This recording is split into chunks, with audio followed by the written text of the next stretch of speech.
Welcome to the PP21 workshop at the World Social Forum 2021, which the main event is held in Mexico.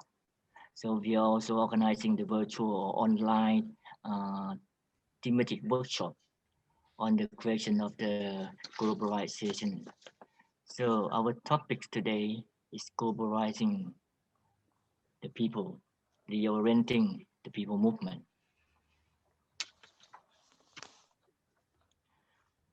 Since many of you might heard about the PP21, which have been started in Japan in 1998, 99. It's also continued the process to Bangkok in 1992 and also in Kathmandu in 1996. That is also the process that have been growing under the threat of the globalization during that period of time. So just in brief, I would like to share with you the presentation briefly on the PP21 which have been started. Okay.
Minamata, can you hear me?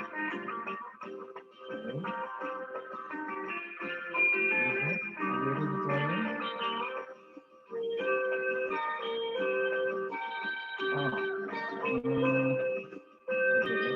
Okay, let's ask our audition. Yeah, okay.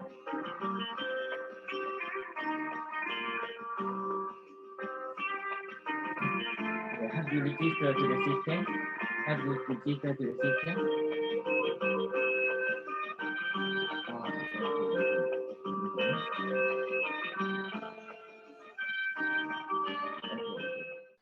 That is the short story of the long journey on the PP21 since 1989. So the topic that we are discussing today is renewing our pledge and rebuilding the alliance of hope. And the key theme is Global People Agenda 2030. So may I invite Dr. Victor Karunan, who is also playing a very vital role in the process. Victor Karunan was the former director of UNICEF in Malaysia, also the Secretary General of the Pax Humana based in Geneva some time ago. And also during PP21 in Thailand in 1992, he played a role as the international team and also the drafting committee of the Bangkok or Rajchadamnoen Pledge. So you're welcome, Victor. Colleagues from different parts of the world, thanks for joining us for this event today on the occasion of the World Social Forum 2021. We have a mixed group here at this webinar. We have some of us who think of PP21 in a nostalgic manner, as a memory, as a passion of the years gone by. At a time in the 1990s when we were at the peak, perhaps, of the protest movements of students, youth, workers, farmers, indigenous peoples, minorities in so many countries in Asia Pacific, but also in the other regions of the world. For some others in this group, perhaps PP21 is an unfinished business. It is something that we need to complete that journey because we had so many demands coming out of the 3 events that were held of PP21. And for some others, this might be completely new. It might be something that we are just getting to know. We want to know more. We want to see how we can link and collaborate in this alliance of hope. So let me take you on that journey very quickly.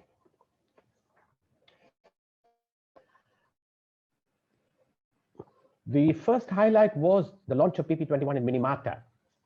And the slogan at that time in 1989 was, at the beginning of the 20th century, the word was progress. The cry at the end of the 20th century is survival. And the call for the next century is hope.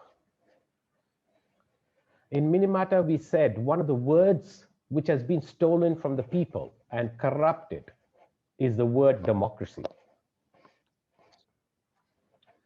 In Thailand, 1992, we pledged ourselves our commitment. We are aware that we are creating power. It is a power that is not based on relying on the powerful, but in our capacity to do things despite the existing oppressive structures, a power that is based on our determination to create and maintain our own spaces of action, in our confidence and ability to learn and to build reliable relationships and alliances into the 21st century. And finally, in Nepal, Kathmandu, in 1996, we said, we will not and need not wait only for our elected representatives and political leaders to address and resolve the multifarious economic, political, ecological, and cultural crises we face. We are, in this process, strengthening an alliance of hope and self-confidence as we take our lives and our dignity in our own hands. Those words from Minamata, Bangkok, and Kathmandu still resonate with us and provide us the motivation to look forward. We look forward in a very different world now in the 21st century. We are in a situation where there are some key trends and processes that have happened which are alarming. First and foremost, the role of China as a new superpower and its dominance militarily, economically, and more culturally in Asia, Africa, Latin America. Second, we see a clear shift over the last decades of right-wing ideologies, not only with governments and authoritarian leaders, but also of paramilitary vigilante groups and other, what has now come to be a new term called domestic terrorists. Third, we are in a scenario of a national security syndrome. With the Islamophobia that reigned over the last couple of years, the counterinsurgency efforts and anti-terrorism still continues as a dominant threat to human rights, democracy, and peace. And yet, we see signs of perhaps a new form of democratic governments. New Zealand, Canada, and much more recently in the last weeks in the United States. A government or leaders who are much more multicultural, multi-ethnic in composition, leading and representing the sentiments of the peoples. We also see the emergence of new leaders, of young people, children and youth, and their networks and movements, which are raising their voices on climate change, on democracy, on social justice. And we see finally what James called the social media as a weapon of the weak. Where people's protest movements are using social media and breaking the boundaries and taboos of state domination and media domination and repression. That's a few highlights from the emerging context. I must say something about what I call the subversion of democracy that we experienced over the last few weeks. What I learned from that experience of transition in the United States recently are three things. Firstly, that even the most powerful economic and military superpower like the United States can be subverted by the fragility of its electoral and democratic institutions and processes. Second, democracy and democratic and electoral institutions can be easily co-opted, usurped, and manipulated by dictators and authoritarian leaders for their own vested interests. And we have in our region quite a number, as you can see, in India, Sri Lanka, Cambodia, Philippines, and not to name many other countries as well, where leaders who have emerged using the tools of democracy and electoral politics are learning from the experience of other countries as well. So in that context, I believe it is time that we as people and people's movements need to re-own and recapture some key concepts. People need to recapture the concept of democracy and what that really means in the lives of people. The concept of rule of law, the concept of sustainable development, the concept of livelihoods, the concept of national security and of nationalism itself, whether that still has any meaning.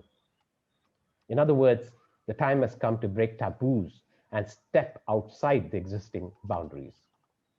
So how do you build this alliance of hope using PP21 as a platform and as a memory and of our passion over the last decades? Three suggested ways of moving forward, three action points that I think we should consider moving forward. Firstly, we need to focus and leverage on tipping points. And currently there are quite a number: governance and democracy, the economic crisis, the people's traditional values and wisdom, particularly of indigenous peoples, the resurgence of right-wing extremism, the total bankruptcy of the left of whatever form or design in many countries, building South-South solidarity, trans-border movements, and a particular focus on the emergence and re-emergence of student and youth movements and other new social movements in the global South. Action 2, we need to redesign and reorient the way we work, the way we protest, the way we advocate, and the way we mobilize. We need to reorient and redesign our messaging, our protest methods, our alliances, focus on those who are being left behind, and to have a footprint firmly on the ground, but our mind high up in the air in terms of global knowledge and insights to motivate action for the people. Action 3, we need to reorganize our networks and alliances, strategic partnerships, new partnerships across the global North and the global South, reconnect with people's organizations and movements. I propose we also think of setting up a network of what I call organic intellectuals, of key people's movement elders, indigenous peoples, youth, and activists, and to focus on some prioritized areas of action for PP21 moving forward. There's a list there of a few that we could consider. So let's renew our pledge, if that's what we want to do today as part of the World Social Forum 2021. We said in Bangkok, 1992, as we pledge our commitment, we are aware that we are creating power. It is a power that is not based on relying on the powerful, but in our capacity to do things, despite the existing oppressive structures, a power that is based on our determination to create and maintain our own spaces of action, and in our confidence and ability to learn and to rebuild reliable relationships and alliances towards the 21st century. However, we have to face a fact. We live in a world, what Mahatma Gandhi called, which is characterized by the 7 sins of humanity. We live in a world where there is politics without principles, where there is wealth without work, where there's enjoyment without conscience, where there's knowledge without character, where there's business without morality, where there is science without humanity, and where there's religion without compassion. My dear friend Dato' Anwar Fazal in Malaysia, who was actively involved in PP21 Bangkok 1992, further added 4 more. Rights without responsibilities, power without accountability, development without sustainability, and laws without justice. That's the challenge we face in the world that we live in today for PP21. Way back in my days in student movement in India in the 1970s, we then drafted a pledge. And I want to end with that. We said in 1970, back in India, at the height of the student movement, that we as students are born in an unjust society, and we are determined not to leave it as we have found it. I hope that pledge, which remains so true today, will continue to motivate and guide us as we build the alliance of hope with PP21 moving forward. Thank you. So thank you, Victor Karunan, for your very interesting presentation. So it's just only some overview since the very beginning. So next speakers, we would like to welcome Dr. Muto Ishio, who is the founding member of the Pacific Asia Resource Center that time, and also the one of the very spiritual leader of the PP21 in Japan. So Professor Muto might be able to elaborate a lot more information in detail what's happening in Japan that time, why take up the PP21 and starting from many places, Tokyo, Osaka, Fukuoka, and then until Minamata came out with the Minamata Declaration. So you're welcome, Professor Muto Ishio. Okay, I'm very, very glad that I can meet old friends and also new friends participating in the forum. Um, well, PP21 is a very strange naming, but what we thought at that time in 1989 was that uh, the keen awareness that we are not planning our future for ourselves. The future is designed, future is shaped by big business, by governments, and also it's not only by national governments or national business, but by multinational corporations as well as the hegemonic power and its allies. So things were determined by them, not by us. That is the perception we had of the condition of the world and condition of ourselves. Um, I think 89 was a very, very crucial time because um, Reagan, Ronald Reagan was still there, Thatcher is there, and Nakasone in Japan, and they are introducing uh, a global system, neoliberalism, uh, which represents the interests of globalized corporations and the empire. Um, I think it was a very crucial time because not only that, uh, Tiananmen incident occurred in June. Uh, while we are planning our program in August, um, in the Soviet Union, there was a great change occurring, perestroika, and that led to the collapse of the Soviet Union in the matter of a few years. That's a beginning of the collapse. And in the autumn, the Berlin Wall was broken. So what existed as the socialist system, socialist camp, was collapsing. And we had, of course, no illusion about the so-called socialist camp. Uh, Yet, that was a very, very large, major, one of the major determining factors of the post-war world. What um, English historian Hobsbawm called the short 20th century. Um, so we are facing this uh, new situation of the world characterized as neoliberal without the sufficient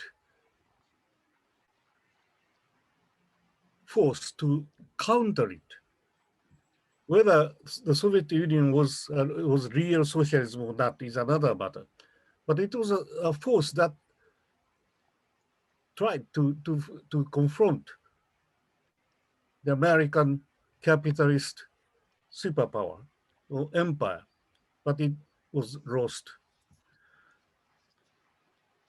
I think PP21 was organized, we organized PP21 not fully anticipating that, but thinking that we should have a new way of formula of changing capitalism, changing imperialism, changing the shape of the world,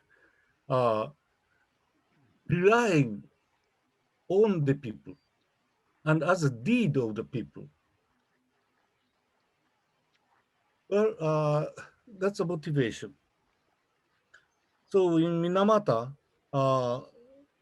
Minamata is known for mercury pollution.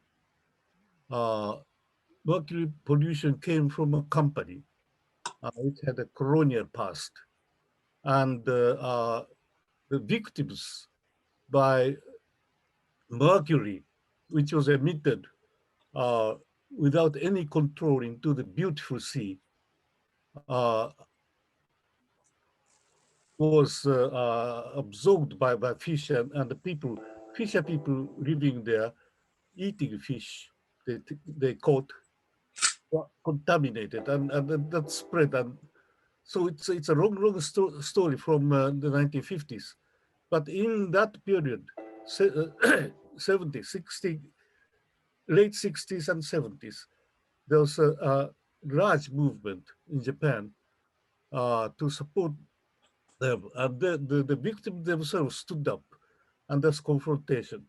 And it was when worldwide there was a new movements, radical movements, not just a conventional movement, but a movement that has a new language, new idea, new inspiration. And what supported that struggle worldwide was the struggle of the Vietnamese people. And it was unimaginable that Vietnam could fight frontally with American military. 500,000 American soldiers are put into Vietnam with all the equipment and all the weapons and tox agencies. Still they could fight. And they could fight equally and then more than equally. So that inspired us all.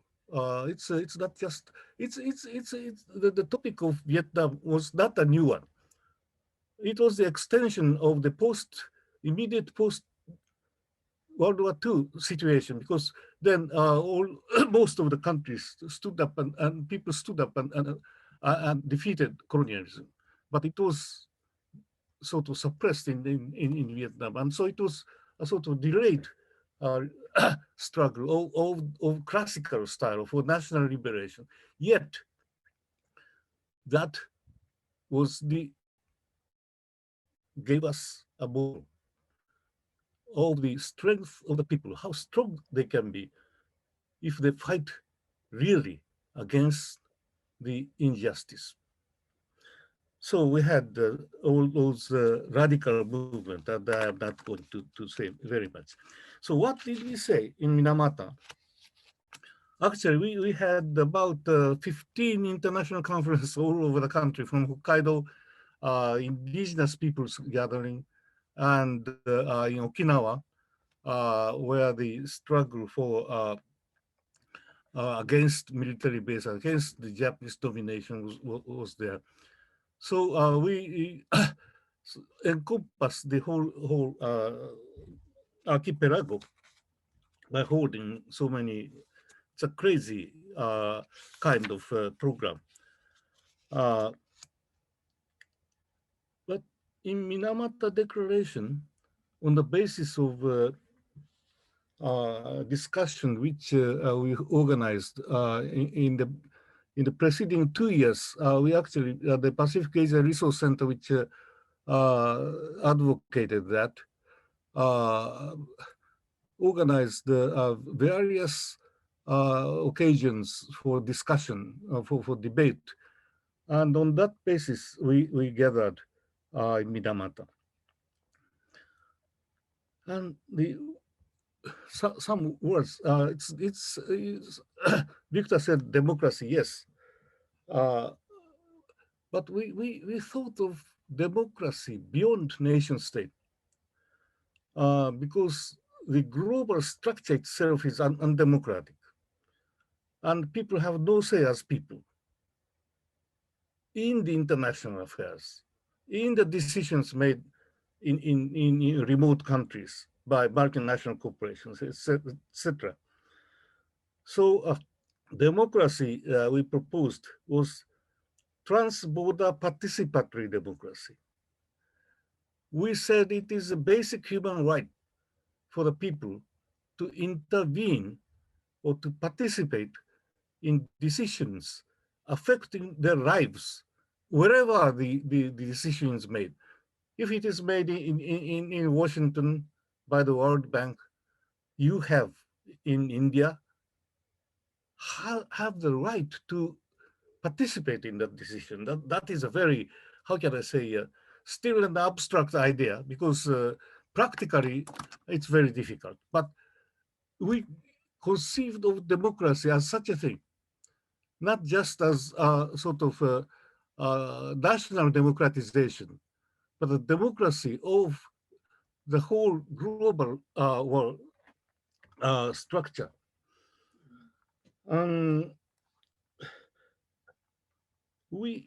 But how we can achieve such a democracy? And we also dreamed. I think dream is necessary. We dreamed of an alliance of the people. Democracy is a rule by the people. Who are the people? There's no such thing as the global people. The cut up. We are cut up, and we are set against each other. And so we have to have an alliance, but only by forming alliance beyond borders. And so we call it trans-border alliance of the people. It's not just a coalition. Alliance is to fight together. Alliance involves commitment. So that kind of thing should be formed. So we posited that. So I think we did it at an opportune time, because people are losing confidence in traditional left politics. Traditional, I mean, the Soviet Union, China, and so-called socialist countries are collapsing. And so we needed some new idea of internationalism. That's internationalism, but not on the basis of nation states, but on the basis of the people. So that's what we envisaged. I spoke already 10 minutes or so. And we actually, we knew that it's a little bit too heavy task that we set ourselves. We are not a big organization. We are a coalition of 100 organizations in Japan, movement groups in Japan, and about 20 regional NGOs. So it's not a big force as a force, but we try to transcend our actually existing power by jumping through imagination. But people seem to like it. And we had no concrete plan to follow it up. But people who participated from different countries, different groups, seemed to like it, and said this should be continued. And then Dr. Srichai, coming with 20 or so, 25 or so Thai delegation, contacted talked to me that the second one will be held in Thailand. So that's how 82 was accomplished, was planned and carried out.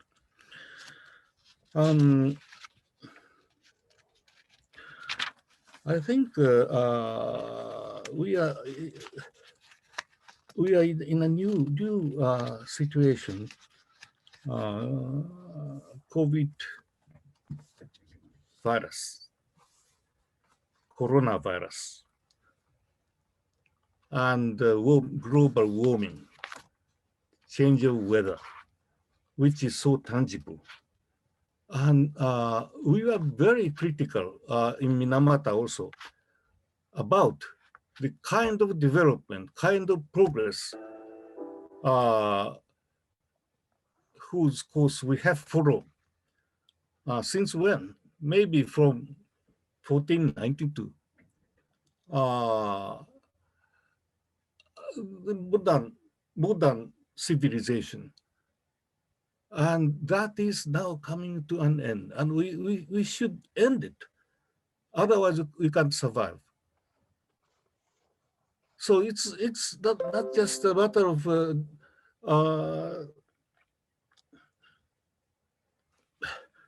the United Nations adopting this or that declaration. But we have to plan, we have to find out the way to survive, sustainability. But sustainability is not such an instrumental possibility. We really require to change the whole thing from the bottom, civilizational turn for humankind. So I think the basic idea of PP21 can sort of join this problematic by our more effort of ours to invent and to act and to prove. So that's how we face now as the extension of PP21. That's how I feel. Thank you very much. Thank you very much, Professor Muto Ishio. By the way, don't call me professor. I'm not professor. Okay, I understand that you're teaching at international affairs or somewhere. Anyway, thanks for your insight, information, and also the food for wisdom. That is very clear why Japan and why Minamata under the very complicated international context. Okay, let's go to the next speakers. From the richest country in Asia to the poorest, one of the poorest country in Asia, Nepal. Cecil Pascual is the he was the advisor, human rights advisor to the president of Nepal for some time. In 1996, that was also the period that the people of Nepal is under the struggle for democracy and the self-determination under the very suppressive rule. So Cecil Pascual is your time for making the information presentation. Cecil.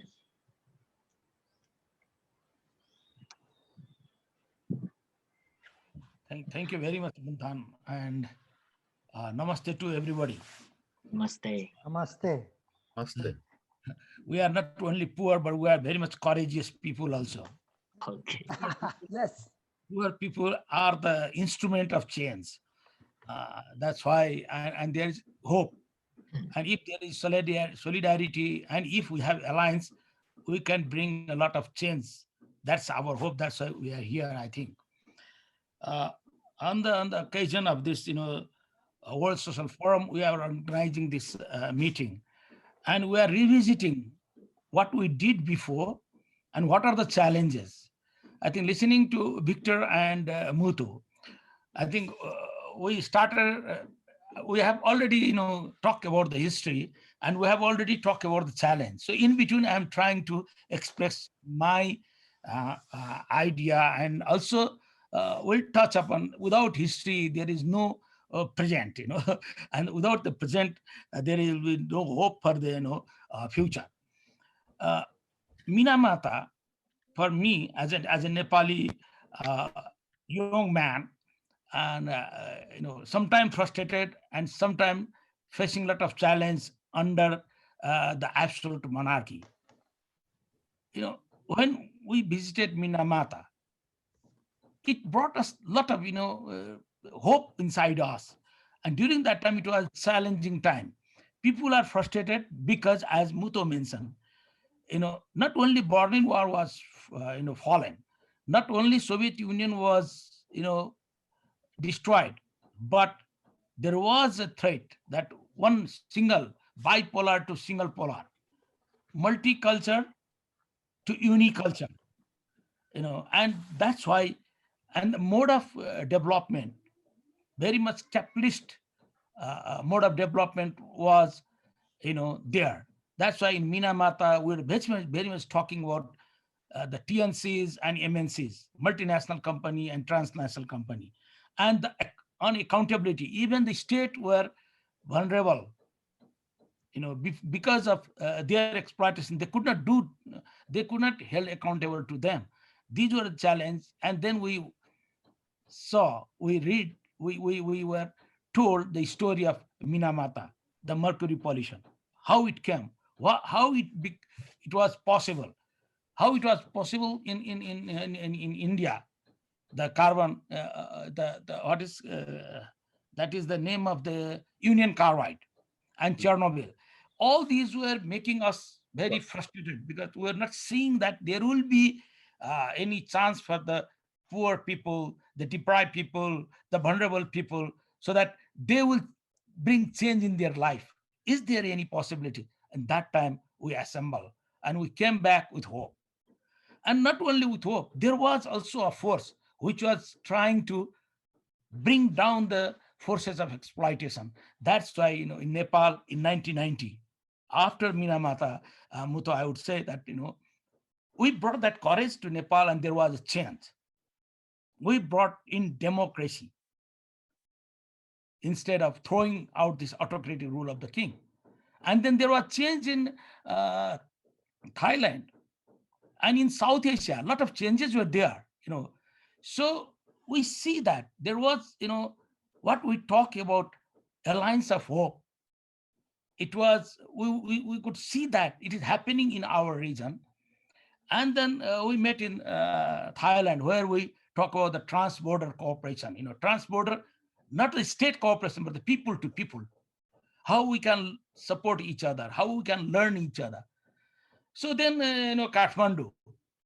In Kathmandu, it was convergence only, but a lot of activities were held in other countries, Sri Lanka, Bangladesh, Pakistan. So it was not only South Asia. That was the first time in Nepal, Nepali people were talking about this Maori people in New Zealand, Aotearoa. They were talking about this, the how the apartheid was sent back, thrown to the dustbin in South Africa. We were seeing, we were just, glad to see that were indigenous people in a developed country. We're not thinking of that, In Australia, there are Aboriginal. In New Zealand, there are Maori. People didn't know that. And that was the first time that our indigenous people, they were knowing about other indigenous people, and they were coming together as a bond. So this was the time when all this, not only South Asian people were converging. And that was the impact. The impact was that we started talking about yes, it is an international, it is a global movement. We must be part of that, but we need to have a regional type of solidarity also. In Pakistan, a lot of things happen, but Nepal, we are keeping silent. Again, we are in the same situation. In India, a lot of things would happen, but Bhutanese were not speaking. There was not solidarity. But after PP21, event in Kathmandu, what happened that we started talking about people's SARC, how to make people, I mean, the SARC is a government organization where all the state are, head of the state meet and talk. This is a club. But how the SARC people, South Asian people come together. So we started organizing SARC, meeting in different places. And the last was, unfortunately, the SARC is also under the pause. And our movement, the SARC, People's SARC, is also at the pause. So we are now isolated. We have seen a lot of development. Hope was there. We're trying, but again and again, what the people of the United States have seen recently, Victor already mentioned that. What is democracy? We're saying that, the United States is a melting pot. There is no identity. Only one identity is there, that is American. But you see that the vertically how the society is divided. Still now the Black people are talking about their life. In Nepal also, we become the republic state. But talk to the poor people. What's the change has been there in their life? We talk about, Muto, you will remember, we're talking about the sustainability. We're talking about the environment. We are not saying the climate change, but you see from environment destruction to climate change now. Nepal is a unique place where the most of the highest peak of the world are in here. Mount Everest to other. Altogether, there are 8 highest peak and 7 are in Nepal. 7 are in Nepal. All were white, snow white, you can see. But now the mountains are becoming black. There is no snow on the top of the mountain. That is the impact of this climate change. And then people like, why we are poor? Why we are poor? We have to find out that. Why Japan is rich and why Nepal is poor? Not because Nepali people are not working. This is the disparity. And again, after 25 years, when Roberts, I can see his head, it's become white. We all are getting older and older, but the 25 years, what it shows us, again, what we are talking in Minamata, what we are talking in Bangkok, and what we are talking in Kathmandu, it is still relevant. Not only relevant, we have to bring young people for the movement. If we can't do that, we have only seen turning the white mountains into the black. We'll see that there will be no water in a country like Nepal, which is the richest, having mountain water in the world, but we will have no water after maybe another 25 years. We'll see that if it goes like this. So, and the development. Now, another challenge is that, even we're looking with the hope to the socialist country, but we can see that in China, it's entirely state capitalism. So what the capitalism in the United States, how the capitalism is exploiting the people there, we can see in China also. Capitalism has its own character, whether it is state or it is, the shareholder capitalism, whatever. Recently, the Oxfam has published a report. It says that 100, the capitalists who recovered within the 9 months after the lockdown, the COVID, within the 9 months, they recovered.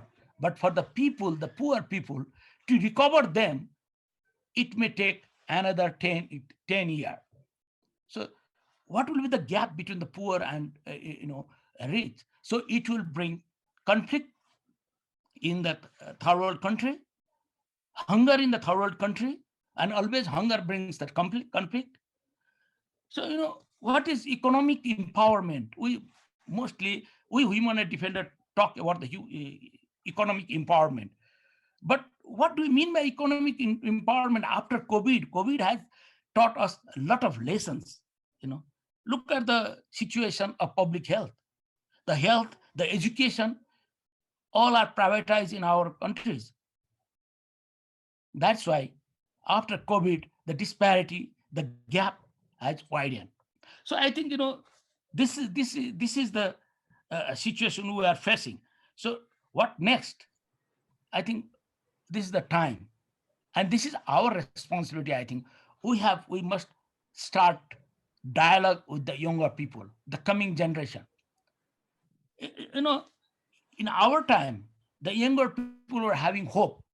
They were fighting, they were struggling, they were participating in the political movement. What I see the challenge is that depoliticization of the youth. Depoliticization of the youth is going to be the major challenge in our countries. Of course, yes, I watch the television with hope, seeing that in Thailand, the younger people are coming. But is it sustainable? Is it, whether our youth are reacting to some situation, or do they have any political orientation? How they will go, where they will go, what they want to achieve? Are they only trying to achieve the material benefit, change in life, or do they have this long-term political sustainable goal? Why I'm saying that political sustainable goal is that, what type of politics they want to make. We can react. We can say that, okay, we don't like this. That is reaction, yes. But is it sustainable? Are we going to establish a participatory democracy? And do we have anything in our mind? What does it mean by the participatory democracy? What is participatory democracy? But unless we don't have any sort of, that political orientation, where we are going. Same like development, because of the digital devices and the digital media. What I see in my time, we were talking, we were meeting, we were assembling, but COVID-19 has again isolated us. Not only that, people have now Twitter, people have now Facebook, people have all sort of so-called social media, where they express their anger, where they express their, anger with, these are only their individual interest. But where is the social responsibility? I think these are the challenges for this time, where we need to discuss. Only reacting, only revolting is not going to help. In Nepal, we are the one, most of the, event we have experienced. We had 10 years of insurgency. We brought them into the peace.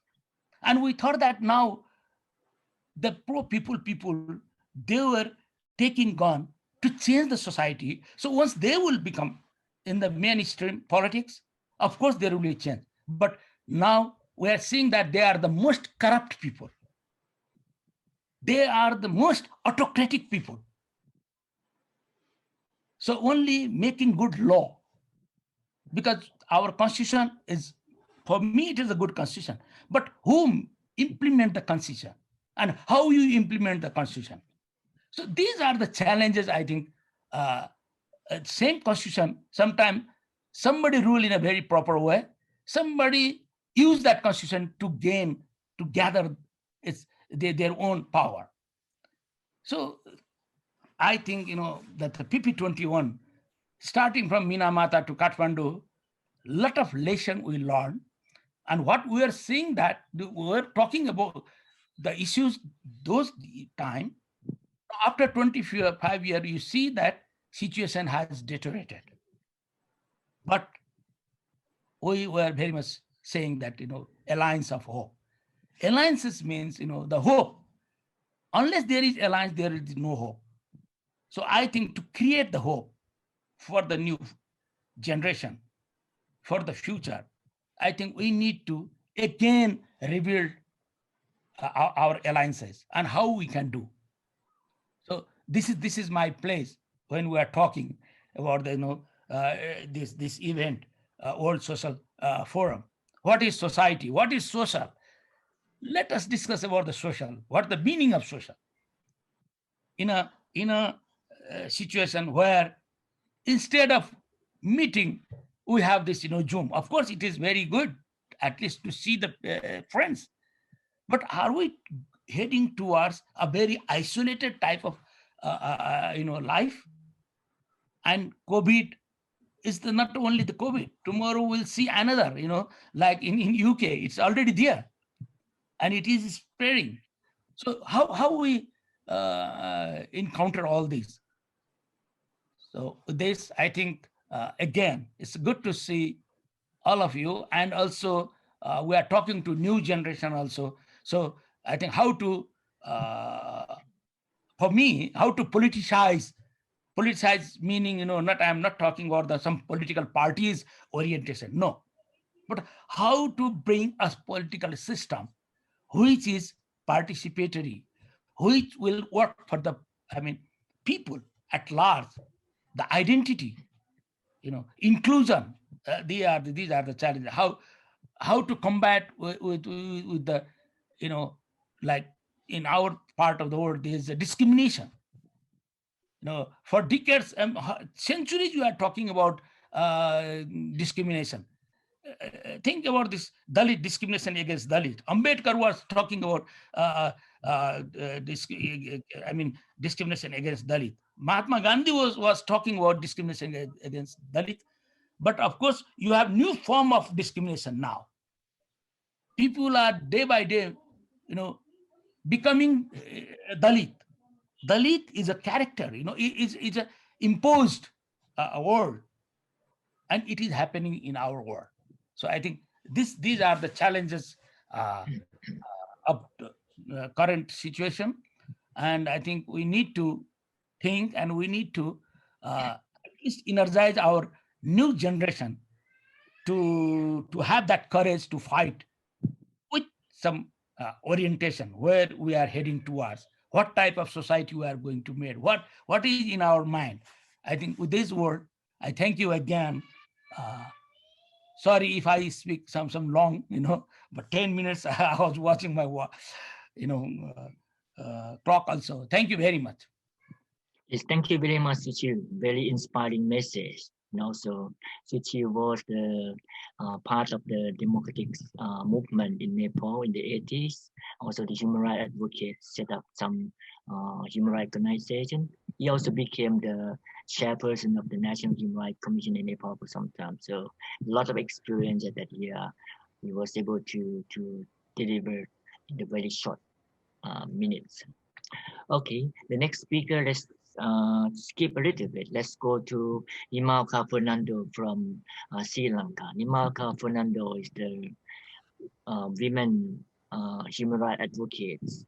Is also part of the international movement for international movement against racial discrimination in mothers based in Japan, and also very active in the women movement, and also the question of the ethnic conflict in Sri Lanka, and also militarization. Just mentioned earlier that because of the bombardment in Colombo in many cities in Sri Lanka in 1996, so we were not able to hold the PP21 in Sri Lanka any longer. Then we have to decide to take another decision to ship it to Nepal instead. So Nimalka is your program. Thank you very much. Nimalka, you're welcome. Yeah. Can you hear me? Can you hear me? Yes. Yeah. Yes, I can hear you. Yeah. Okay. Hi. I think it is a very happy moment, even though COVID has imposed self-isolation, isolation from movement from country to country. But I took this very personal decision to join you. But I was asking the organizers to bring me early because I have to leave early because we are celebrating, not celebrating, we are commemorating, we commemorated yesterday as a Black January, and today is the event to commemorate the journalists who have disappeared in Sri Lanka during the past several years. So I am a commissioner of the Office on Missing Person. So I have to sort of join them and be in solidarity. But I also could not miss this great moment of solidarity with the PP21 and the Asian comrades and colleagues. So forgive me if I leave without being able to join you after my presentation. I think all these speakers remembered about Minamata, Minamata to Kathmandu, and also in relation to People's Ark. We held the People's Ark under very challenging situations in Sri Lanka after Kathmandu, and I think that was and after that India. And we are very happy that the Sri Lankan movements and civil society was able to capture the energy and the movement and the changing spirit that was required at that period in my country. Now, Minamata inspired me personally. Minamata inspired me to remain with that hope. Today we are talking about Alliance of Hope, and due to lack of time, I'm not going to speak to you about the manner in which Minamata, Kathmandu, Sagarmatha have inspired hundreds of Sri Lankan activists, environmentalists, peace activists, trade unionists, to keep the struggle on for justice and peace in my country, and also to work for a peaceful South Asia. And today, when we are looking at the Alliance of Hope, the future Alliance of Hope, I think one of the biggest challenges we face would be how do we define the politics of hope today? The politics of hope. Hope, like I was always saying, peace is not merely throwing the pigeon to the sky. Peace in Sri Lanka meant political challenges, looking at the rights of the minority, looking at how we redefine governance, looking at how we recapture the rainbow of rights within a constitution. And within that context, we have had to, as civil society activists, go from one democratic movement to another. From 90s, there was one phase. In the 2000, we had the war. We had to face up to the challenges of war and discuss harsh realities of war. And when we are talking about peace, at times we were misunderstood. People thought we were not talking about economic aspects. People thought that we were getting entrapped in a large capitalist framework where we kept aside the economic activities, but we were all saying peace. But at the same time, there were a lot of criticisms to the peace movement because we did not look at the economic rights. There were criticisms that we were not looking at the environmental issues. But for us, we had to save every single human being in Sri Lanka. We did not want the indiscriminatory manner in which funds were used. War was not going to bring any benefit to Sri Lanka. So in our struggle to build a just, peaceful, democratic society, there were certain choices people had to make, which also others misunderstood. So the movement fragmentation and deep analysis among some of us kept us going. Then there was the phase after the war era. It was a huge struggle for human rights, how to keep even a person like me um, empowered or protected to talk about democracy. So we went through a very repressive period. And it was this hope that you are around. Surichai knows, Buntan knows, Sushil knows, Nepal. Nepal and India was my second home when I had to run away for protection. It is, and Japan, of course, my Japanese colleagues were there. European colleagues were there. So this Minamata, that inspiration that movements help, solidarities help, kept us going. So every struggle in our region, if you look at those who are leading the struggles, be fishermen struggle, struggle for democracy, struggle for human rights, you will see they have touched somewhere, Minamata to Sagarmatha, to Bangkok, to Colombo, PP21. I would say I'm very happy that we are talking about an alliance of peace at this period when we are isolated.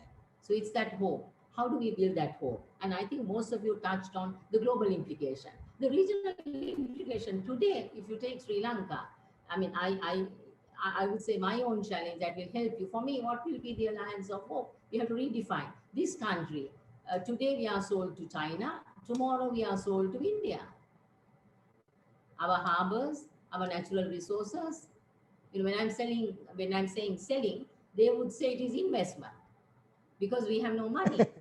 Sri Lankan harbor, one particular section of the harbor is being China is investing in the, let's say for instance, the southern zone. India will invest in the eastern section of the harbor. So these are the political dynamics that is a little bit different to that in the 90s. Today, we don't have a multinational to fight. We have giant India to fight, giant China to fight. It's not anymore. We are talking about Union Carbide. It's Adani, but Adani is brought to Sri Lanka through a Sri Lanka-India government agreement. So if you are fighting Adani, you are fighting India. If you are fighting any Chinese company, we are fighting China, not the company. The Sri Lankan government signs an investment agreement with the blessing of the country. So it becomes a huge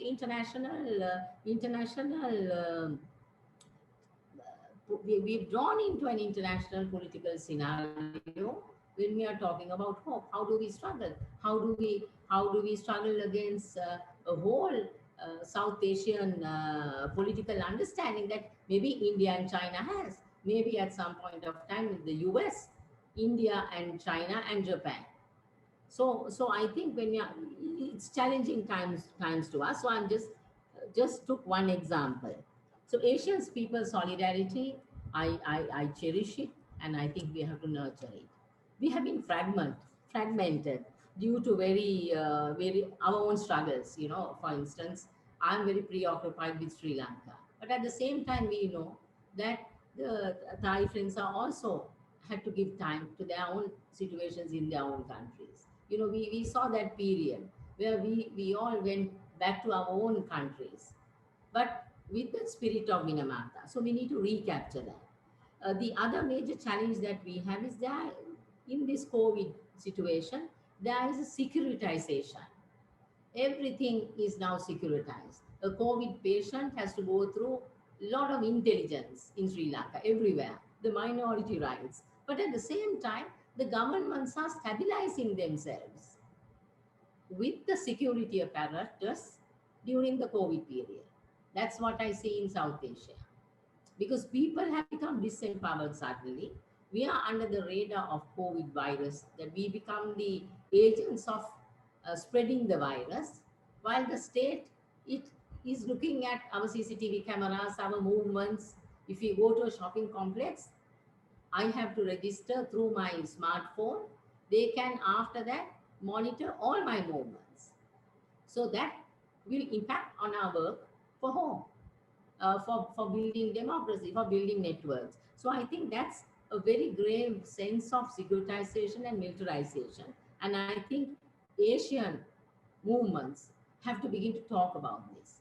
We as people who have fought very bravely, courageously, some of our friends have disappeared, some of our friends have been jailed, but we have to declare our position now immediately before it is too late. We need another, maybe a digital declaration, may not be a Minamata Declaration, a declaration which says this is what we stand for. We will not take this nonsense from our governments. We've had enough. We've had enough, because I think we also need to declare our democracy. What do we mean by people? Then, due to lack of time, we are talking about peace. What is peace in our regions? Afghanistan to India to Sri Lanka, Thailand, Burma, Philippines, China. What is peace to us? We recapture. We have to, that's one banner I do not want to let go. Sri Lanka, there is no war, but we live. There is no war, no bombing. But is there peace in my country? When minority rights in a COVID context, their bodies, it's forced cremation for our Muslim community. It's forced cremation because the government says if we let this virus go into the into a burial site, it will be like the next bomb. So we have this war language even being used. So and then democracy. The other thing that I cannot understand in my own countries, people think democracy is power. You need a powerful leader.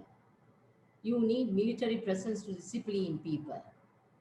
So this politics of power, that even what you call the subaltern uh, uh, cultures have imbibed. You speak to the cleaners, you speak to anybody. They said, yeah, we need a powerful person. Our countries have been ruled by people who are indecisive. So you need a general.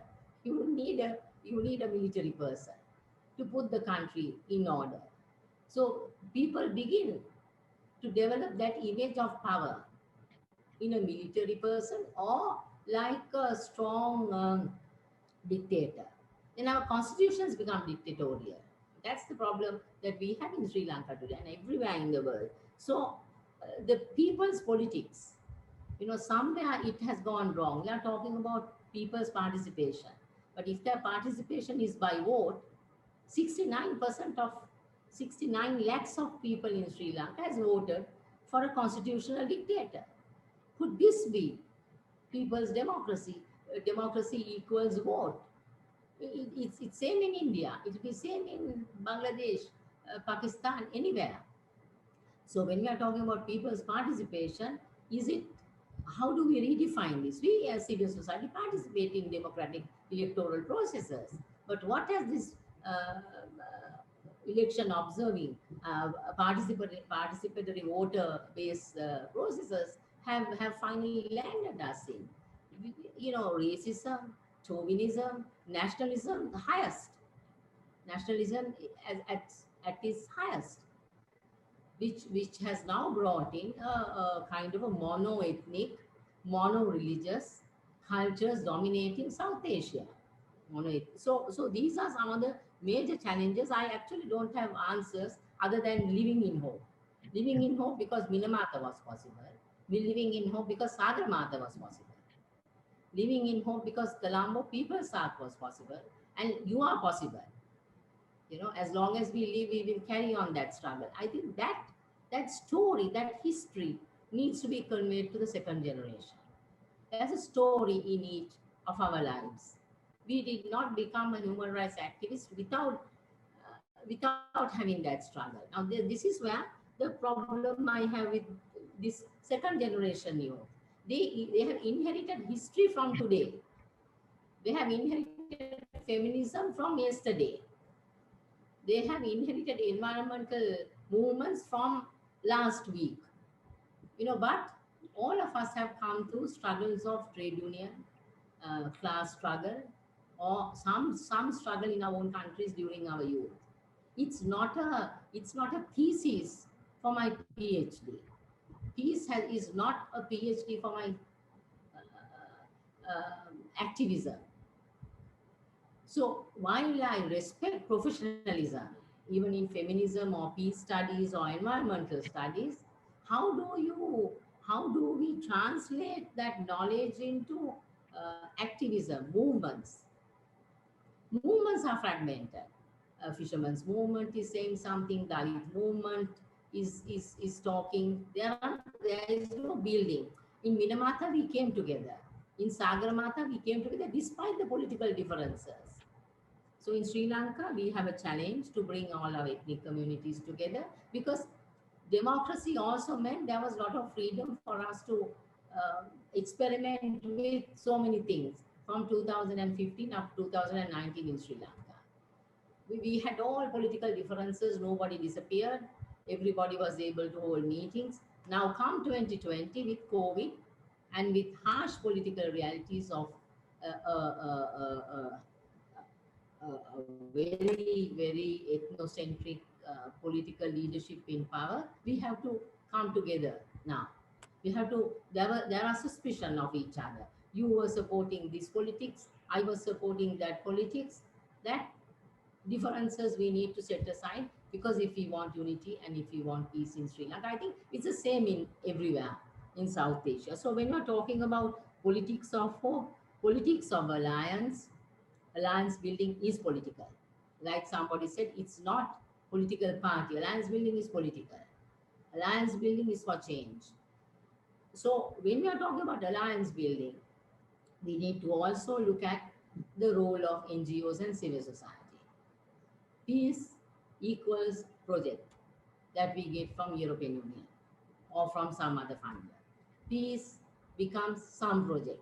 So I'm while we need resources, I'm also very critical. I'm now a senior citizen in the movement, not like my younger days. I can say these things, but I think we need to build. We need resources, but you know, it is not answering templates from funders. The template building peace, template building COVID. Now COVID has become a fundraiser. Every funder wants you to put a line in relation to COVID. I'm not interested. I'm interested in COVID. But at the same time, I don't want to justify my project if COVID is going to be my keyword. It's keyword in our life. But you know, I hope you know. I hope you know what I mean. You know, it is a criteria now. You know, when it becomes a criteria for selecting a proposal, it does not become a real issue in our life. Everybody will then put ticking the box. Like peace became ticking the box. Finally, when you look back, movements have got lost. So therefore, I'm saying we need alliance of hope, we need solidarity, we need to understand that it is a political force that we are talking about, and that we are talking about an international changing. We are global citizens anyway. We are regional citizens, global citizens. Let's keep the spirit of Minamata. Minamata for me was very, I would say, very, very honest, very sincere. You know, it was like a small bud, like a small flower. You know, that was the spirit I saw. I may be wrong to say that, honest in the sense, not in a ethical term, but it was like a small child that we all wanted to nurture. I still have that in my heart. So let's say that we'll walk in hope, and let's see whether we can meet somewhere in South Asia or in Asia in 2022. And before that, I think I would look for PP21 I made this call to the Asian Democracy Network also, that all Asians must come up with an Asian Declaration for Democracy and Hope by June this year or July this year. We have people like Moto. I'm not a writer, but we need to come up with this declaration. We want our lives protected. We want our rights protected. We value our lives. We value our countries. Our countries cannot be compromised in this manner for capital or for anybody. We need to protect our countries. Sovereignty means sovereignty of myself, not my land only. So we need to define sovereignty also in the sense of our spirit of hope. Thank you very much. And I wish you all the best. Thank you very much, Nimaka Fernando. So thanks for your insight, experience, and also very challenging perspective. So I'm sure that we will be working together in the futures. So many of us are the human rights advocate and the democratic struggle involved in the movement. Some of us being the intellectual from academic background, some are the social workers in the petty field. Anyway, I think that is also what Dr. Muto Ishiro mentioned about the trans-border people participatory democracy or collaboration. I think this is also very important. So come to the next speakers, Dr. Silichai Vankel. At the moment, he's the director of the Peace and Conflict Study in Chulalongkorn University, playing a very important role in the democratic movement as intellectual and also very important person during the PP21 process in 1992 in Thailand. Of course, this is just only the point that I would like to deliver. Professor Dr. Srichai, your floor. Thank you. Thank you. It is very important for me personally to speak with Muto-san, our esteemed colleagues and also other friends. Nimarka just finished off and she has to run, but you see, it is a very important feeling, a very special to be reminded of our memory as well as our inspiration that has been a part of our life today. I would not be able to imagine what I am doing now without these relationships, these events that I have been able to join and as a part of our lives. It is maybe I just want to start by mentioning what was left before I go to a bit historical recollection. But what was left by Nimarka and also by Sushil after Muto-san and Victor key messages was the spirit of our meeting still very much alive. And Nimarka said it is something in her heart. And this is something very human.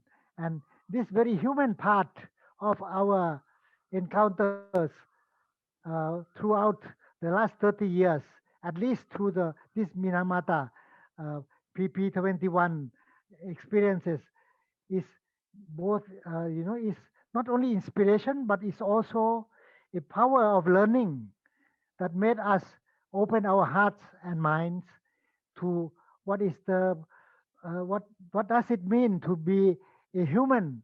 What does it mean to be a citizen?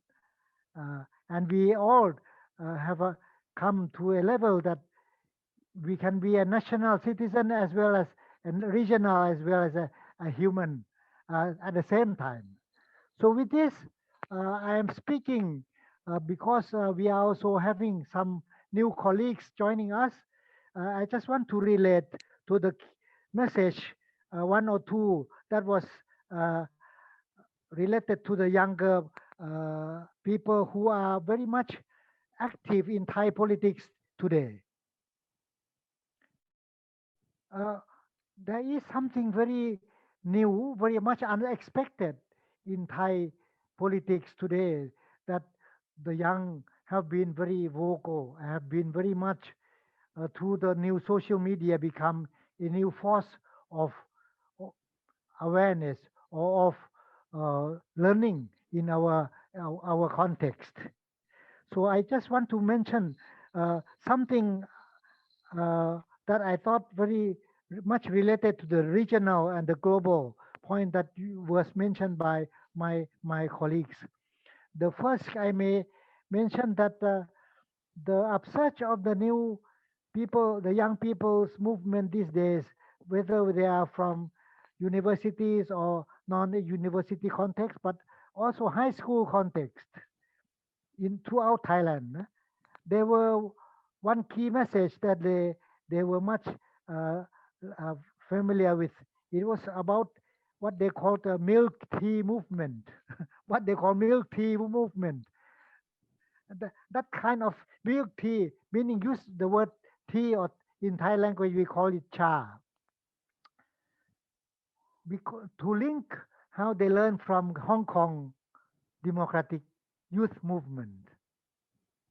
They have learned a lot in many ways and they have learned a lot the democratic spirit through Taiwanese democratic movements as well as those, those links with the Hong Kong and the Chinese issues. This is one.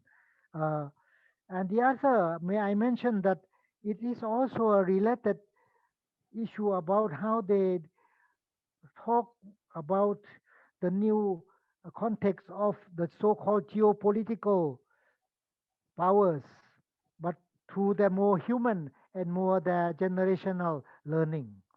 And this also relates to how they link with the issue of the Mekong.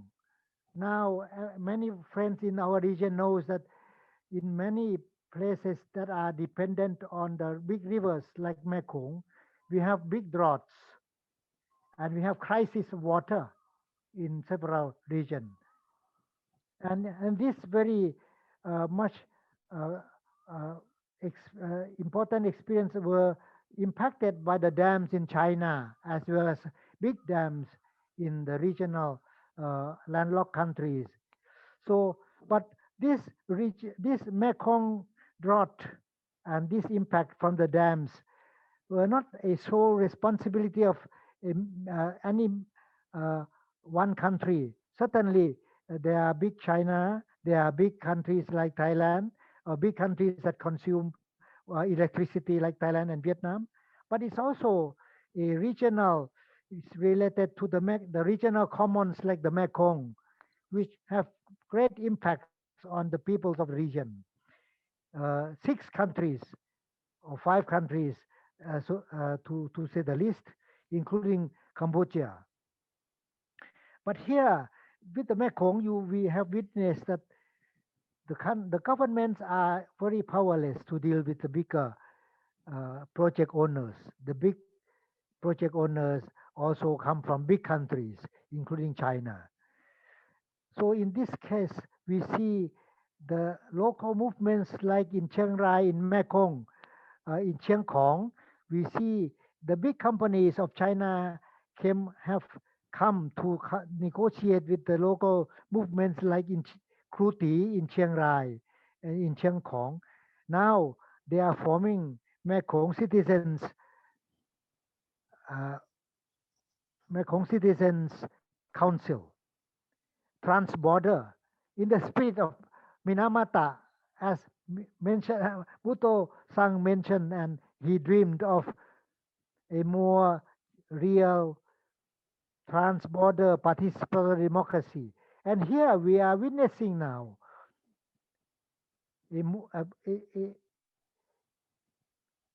local citizen but trans-border becoming more even respected or have to be listened to by the bigger government, the bigger construction company,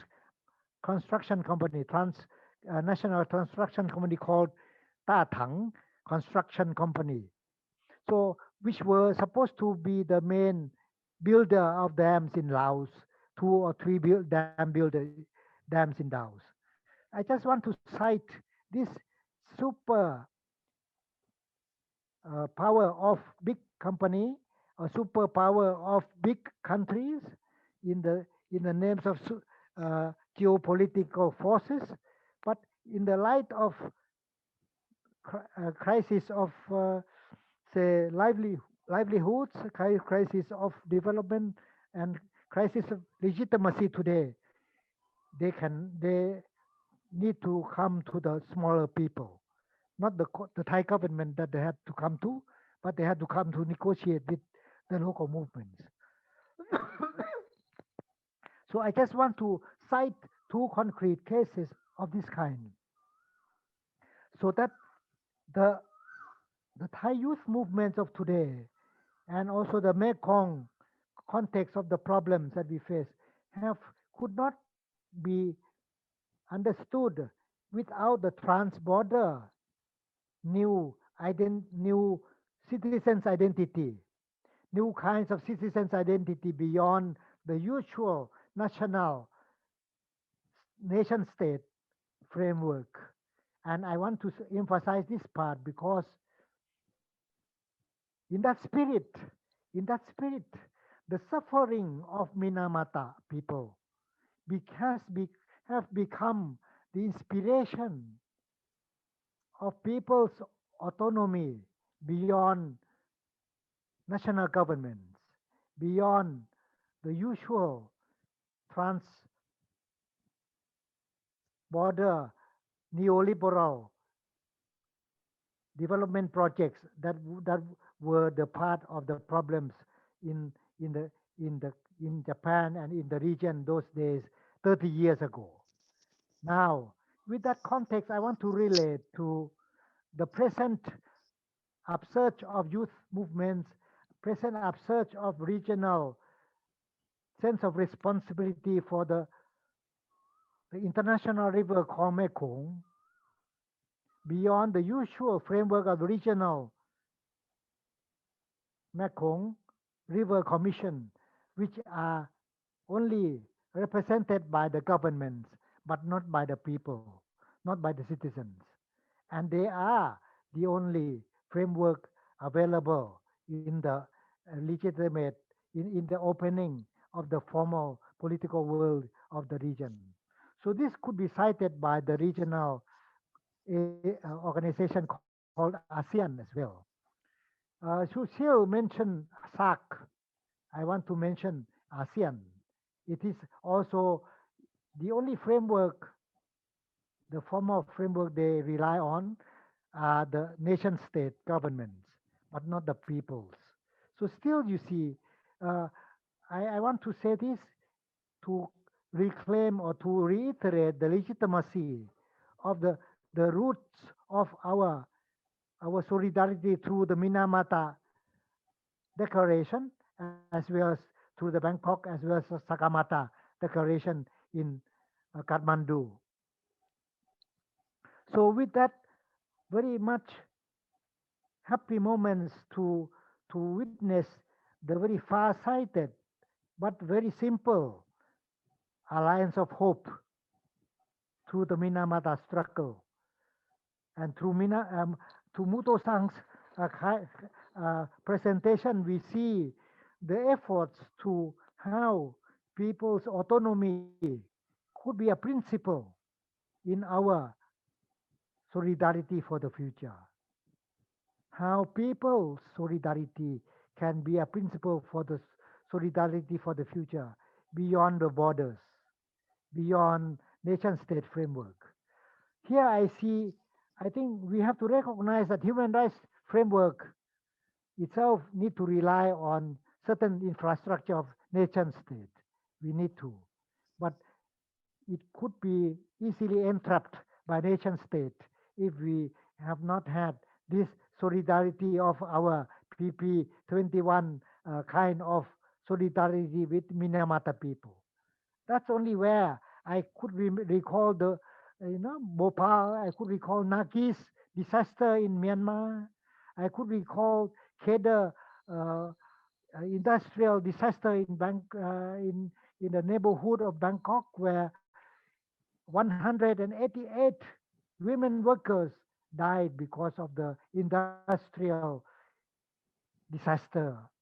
And that has, through the NGO, through the struggle of the victims, they became a point of calling for Thai National Disaster Day, Industrial Disaster Day, by the call of the workers. So all this came because Minamata have brought us a platform of how we should understand the word victims and the word subjects of history. And here I think I can really say from my very personal experience that it's only when we can learn from the victims, when we can learn from the bravery or the courage of the people there through the region that we have gathered together. Only then we can see our limits and as well as our possibilities into the future. Now, let me recollect my 92 experience a bit, so that I want to relate to our context of, I see now with our friends in here in the in the screen, on the screen, including Kin.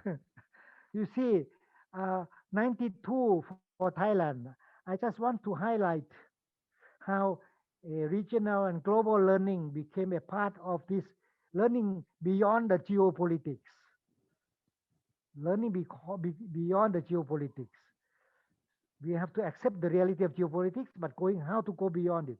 You see, in 92, the inspiration from Minamata helped to be a part of our struggle against and for the downfall of the military regime at that time. If some of you may remember, in we had a bit of very serious economic crisis, and then in, after that we had also serious problem of how the context of the Southeast Asia, uh, maybe because of you remember ASEAN, you remember with Muto Sang mentioned very clearly about the the the very powerful phenomena of Vietnam. People call it Vietnam War in our region, but the Vietnam people call it American War. And all this have become an eye-opening for all of us, how we can learn from smaller people against the big, so-called bigger people, the less progressive people against the very advanced technologically and also militarily. And how we learn through this. So Thailand, as a part of that Cold War regime, as a part of that, but in 19, I just come very, in our smaller experience, student revolution in 1973, 76, we had student massacre, and I was spending my time, my years in Japan, learning out of school, but more from the environmental movements in Japan, as well as with PAC people, including my esteemed teachers like Muto and esteemed colleagues. But in Minamata Declaration, we see the faces of Hamamoto-san. We see the faces of people like Luis Lopezera. Luis Lopezera from Mexico, who worked with civil society in the slums of Mexico City. We learn, certainly, I mean, trans-border democracy. We learn, yes, from South Asia friends, my friends in Maka, Sushil, and several others. So you see, with this Minamata 92 for Thailand was the year, only the one short year of, we had a coup d'etat in 1991 in April, in March or April, and then only 1 year. In the next year, in 92, we had a downfall of that coup d'etat regime. But that coup d'etat was done against one civilian government. Civilian government led by a former military but become elected person, a Chachai Chunhawan government, who proclaim a slogan. Please note the slogan: from battlefield to the marketplace. The government at that time, the civilian government at that time, wanted to bring Thailand, supporting a slogan to bring battlefield of Southeast Asian Vietnam War participation countries, or American War participation countries, or Thailand as a enemy of Vietnam, for example, to be a marketplace. So we all become friends in this neoliberal slogan of the new phase of globalization. In that context, but anyway, that government was quite, in some way, opening a lot of things, making things more easier for talking among the countries. But anyway, that government was toppled by a coup d'etat in 91. But anyway, that coup d'etat could not survive because of the democratic movement at that time, joining by several forces, including the forces that support our organization of PP21.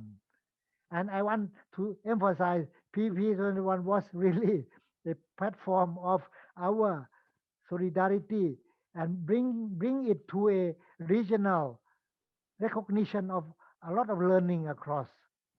It was for the first time that, for example, the indigenous issues become the central of our people's movements. It was for the first time that I just give one example of the key issues that Minamata were given.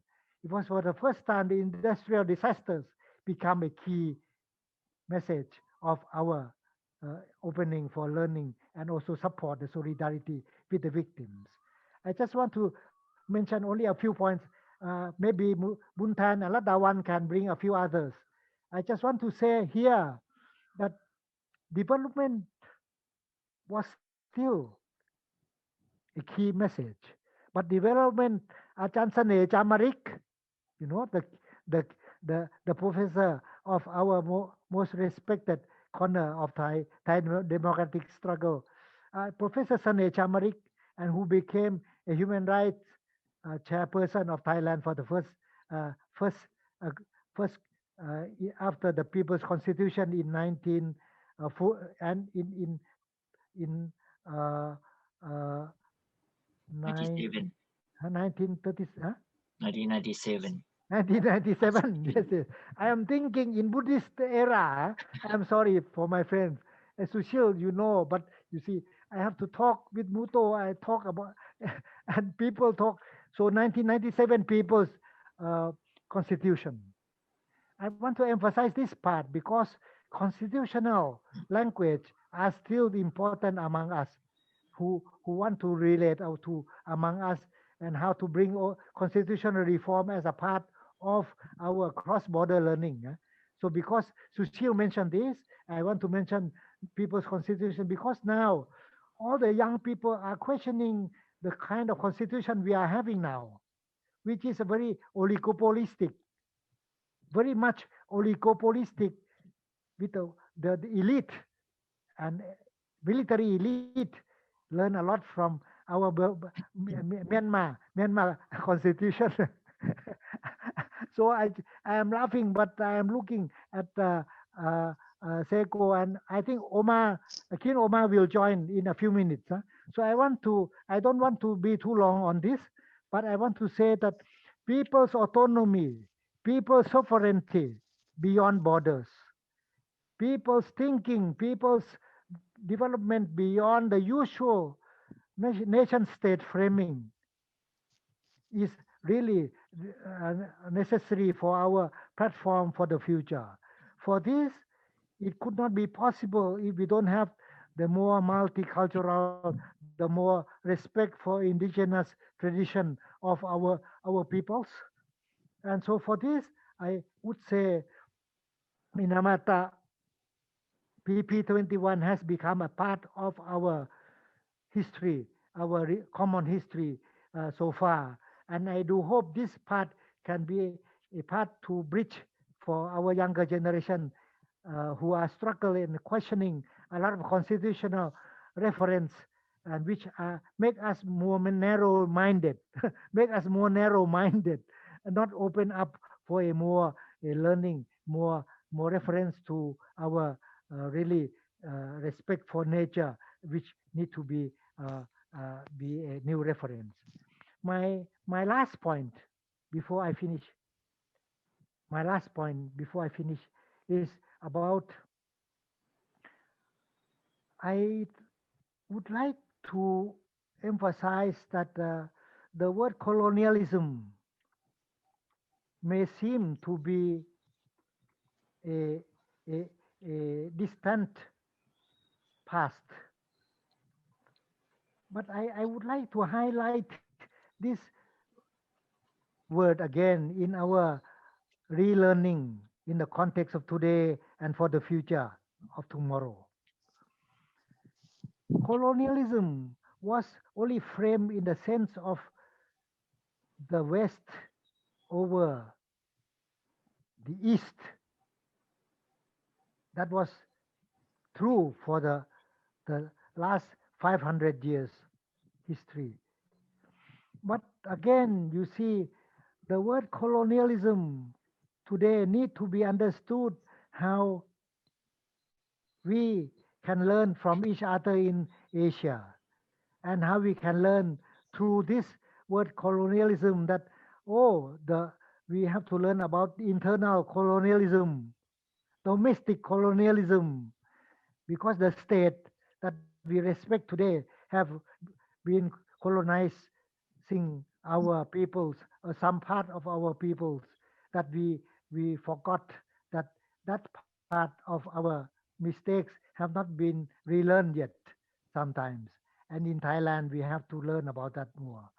But even more, I want to open up this colonialism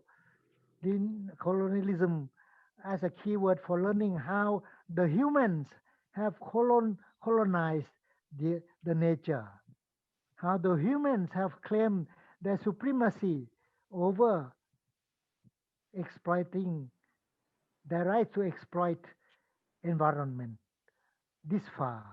That's why we have so much disasters, even more through this our encroachment in the world of viruses, in the world of other living beings. The zoonomic sources of our pandemic of this kind called coronavirus, I think need to open our sensitivity more. So I think politics of learning, politics of knowledge is a central for our challenge for the future. So I just want to relate our politics of learning to open up the word colonialism, to make us a bit more as to be more humble as human beings, but to be more challenging to our own tradition of struggle, so that the kind of development need to be tamed by our really more proactive learning across the borders, proactive against our correctness, our correcting our mistakes under the name of whatever nation state, whatever nationalism we may cling to, whatever sense of belonging we may have had. But I think our days need to be really bridged by the future discussion of our new generations. And I do hope we can bring in the next possibility, bring our new friends into this platform of PP21 to PP22, so that the possibility of a platform can really bring hope and also bring our new sense of solidarity to value our our esteemed friends like Muto Sang and others, and Robert and others. So now I just want to finish here, and hoping we can have the bridges for the future together and in the next series. Thank you. Okay, thank you very much, Dr. Surichai. I'm sure that we will be able to communicate again in the future. So Dr. Surichai is the professor of political science at Chulalongkorn University. So they provide the main venue of PP21 in 1992 in Thailand. You mentioned earlier that we have a lot of things to learn from Burma. Yes, of course. In 1991, very interestingly, the army commander-in-chief went to Rangoon in February 19 and come back and to commit the coup d'etat in 23rd of February 1991. So maybe that's the military learning from each other. But was I think we also have to learn so many things in terms of the calmness and also the harmony and many other matters. Of course, that's part of the transborder people collaboration. So the next speaker, I would like to introduce you, Dr. Rao Kimji from Ringnan University. She's also providing us the facility to enable us for this virtual communication today. So Dao Kinji is the director of the Center for Cultural Research and Development. He's also the chairman of the ARENA Hong Kong group. ARENA is the acronym for the Asian Regional Exchange for New Alternatives. So it was very active among the academics in the 90s and 2000s something. So Lau Kinchi, it's your turn. Well, thank you. Thank you, everybody. I think today we are faced with a lot of the crisis of capitalism, but I think we are also on a way where there is no U-turn on the road of alternatives to neoliberalism and to capitalism. And for you, we've just heard about the 1989, 1992, 1996 convergences of PP21 in the 3 sub-regions of Asia. And well, somehow when the World Social Forum started, so there was also the idea that the PP21 would be converged into the World Social Forum. And so the Alliance of Hope would be not only among the 3 sub-regions in Asia, but also among the 3 continents of Asia, Latin America, and Africa. But of course, there have been a lot of technical and funding problems on how this PP21 alliance didn't continue after the mid-2000s. There was, of course, the main problem that we were saying we should be promoting the alliance of the peoples and the people's movements. And so it shouldn't be only an alliance of the NGOs. And of course, the NGOs, they are important as facilitators, as the intermediaries, but then the protagonists are the people and the people's movements. But then also after the end of the Cold War, the old Cold War, so the funding for NGOs had also dwindled a lot. So we see that in Asia, most of the regional NGOs that have been funded by European funders had somehow had to close and had to rely on their own momentum and their own resources to continue. And I think that happened to many of the regional NGOs.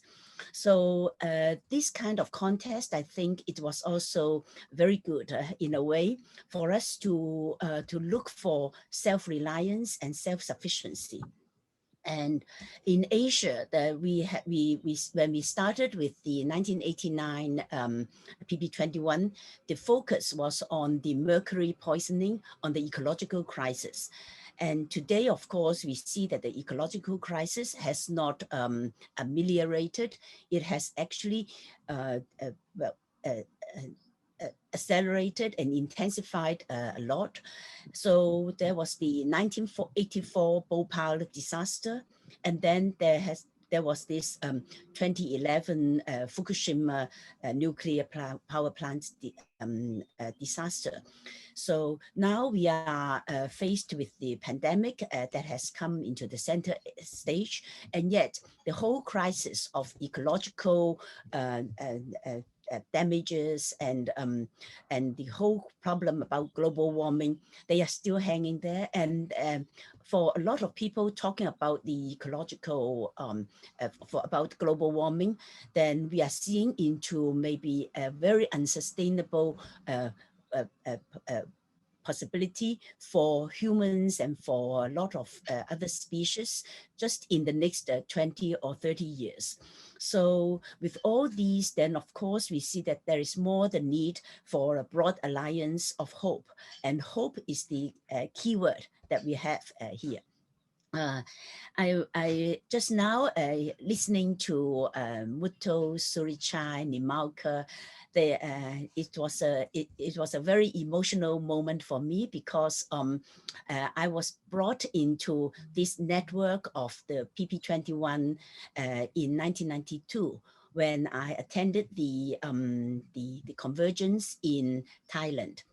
And there I met with Muto and also Seiko, who's also here today, and they talked about the banana trade between Japan and Negros. And so we were very curious what that was. I was also there together with Luis Lopezera, whom I met 2 years before. And so we were witnessing the very strong dynamics there were in the movements in Asia.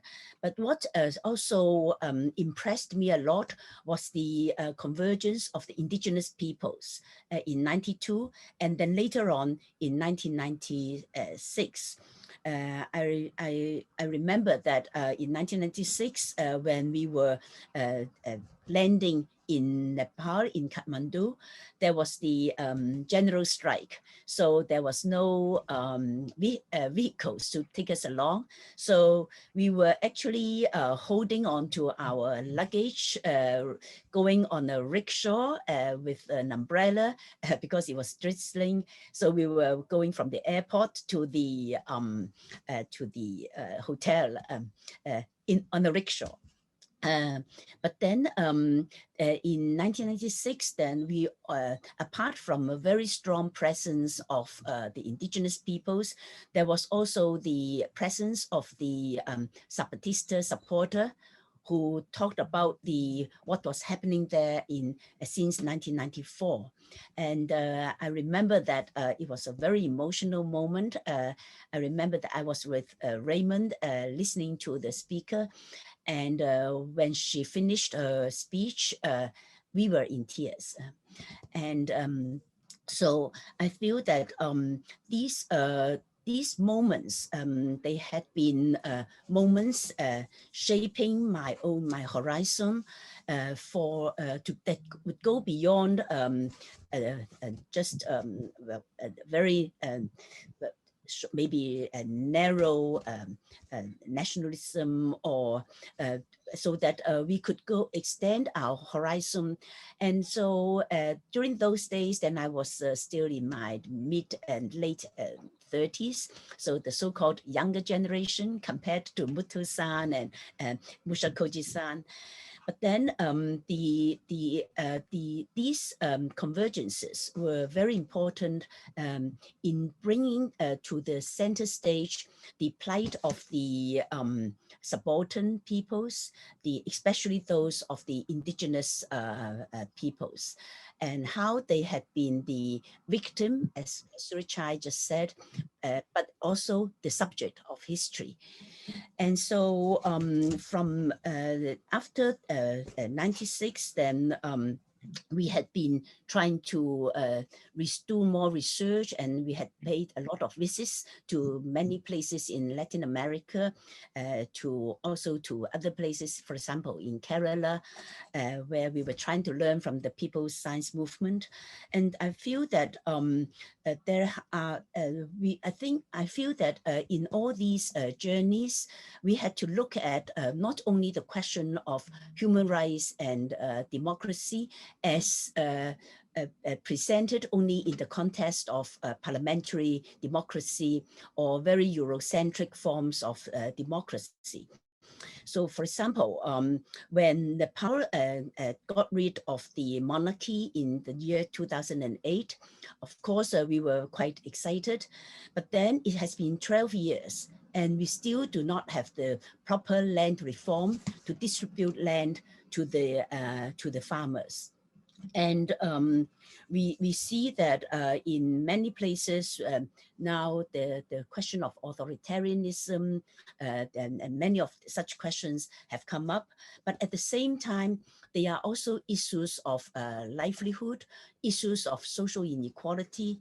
And so I feel that for us, when we look for alternatives, we need to look at not only ways out of neoliberalism, not only against the capitalism itself, but we should be questioning and also replacing the whole paradigm of modernization and of development. And so I think we can see that there are a lot of difficulties nowadays with the COVID-19, but then at the same time, then it is also an opportunity for us to reach out, like now, to so many people around the world to exchange ideas. But then it is also an important moment calling us to strengthen the local communities.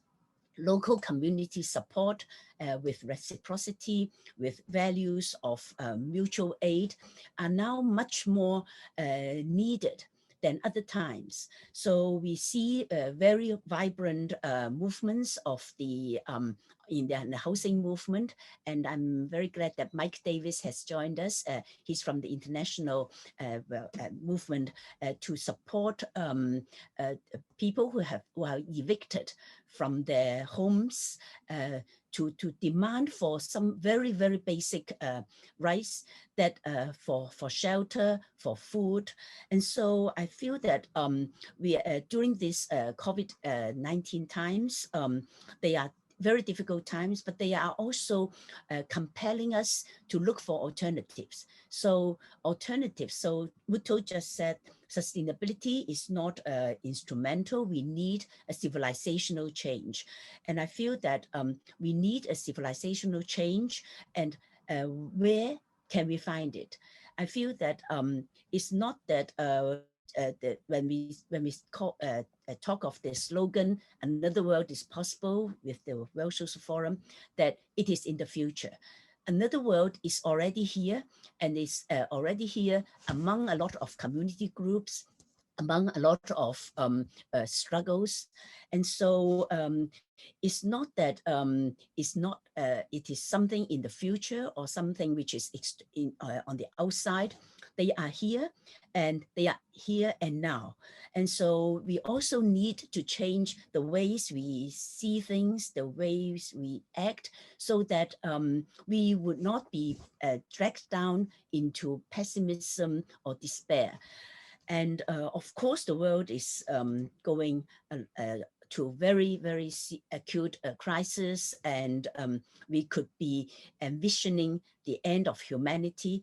But before that, could we envision an end to the current paradigm of modernization and capitalism? Can we build from the base on people supporting each other?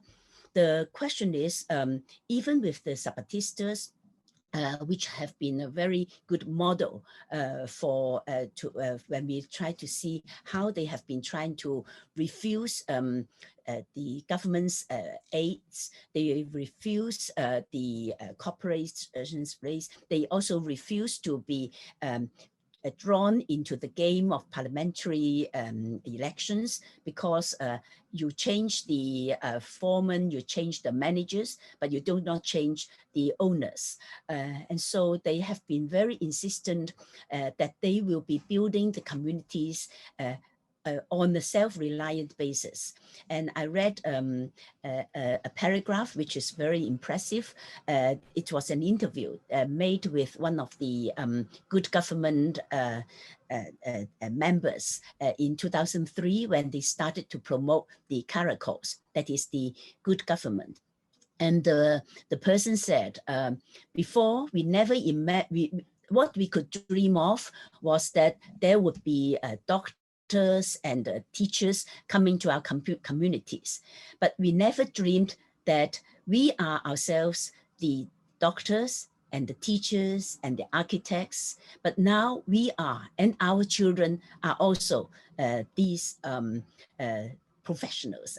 So these people that we will rely on for our growing food, for our education, for our health. So there's a lot we could be learning from them. So just to sideline is this Saturday morning at 10 o'clock Japan and Korean time, we are going to invite the Zapatistas to talk to us about their experience.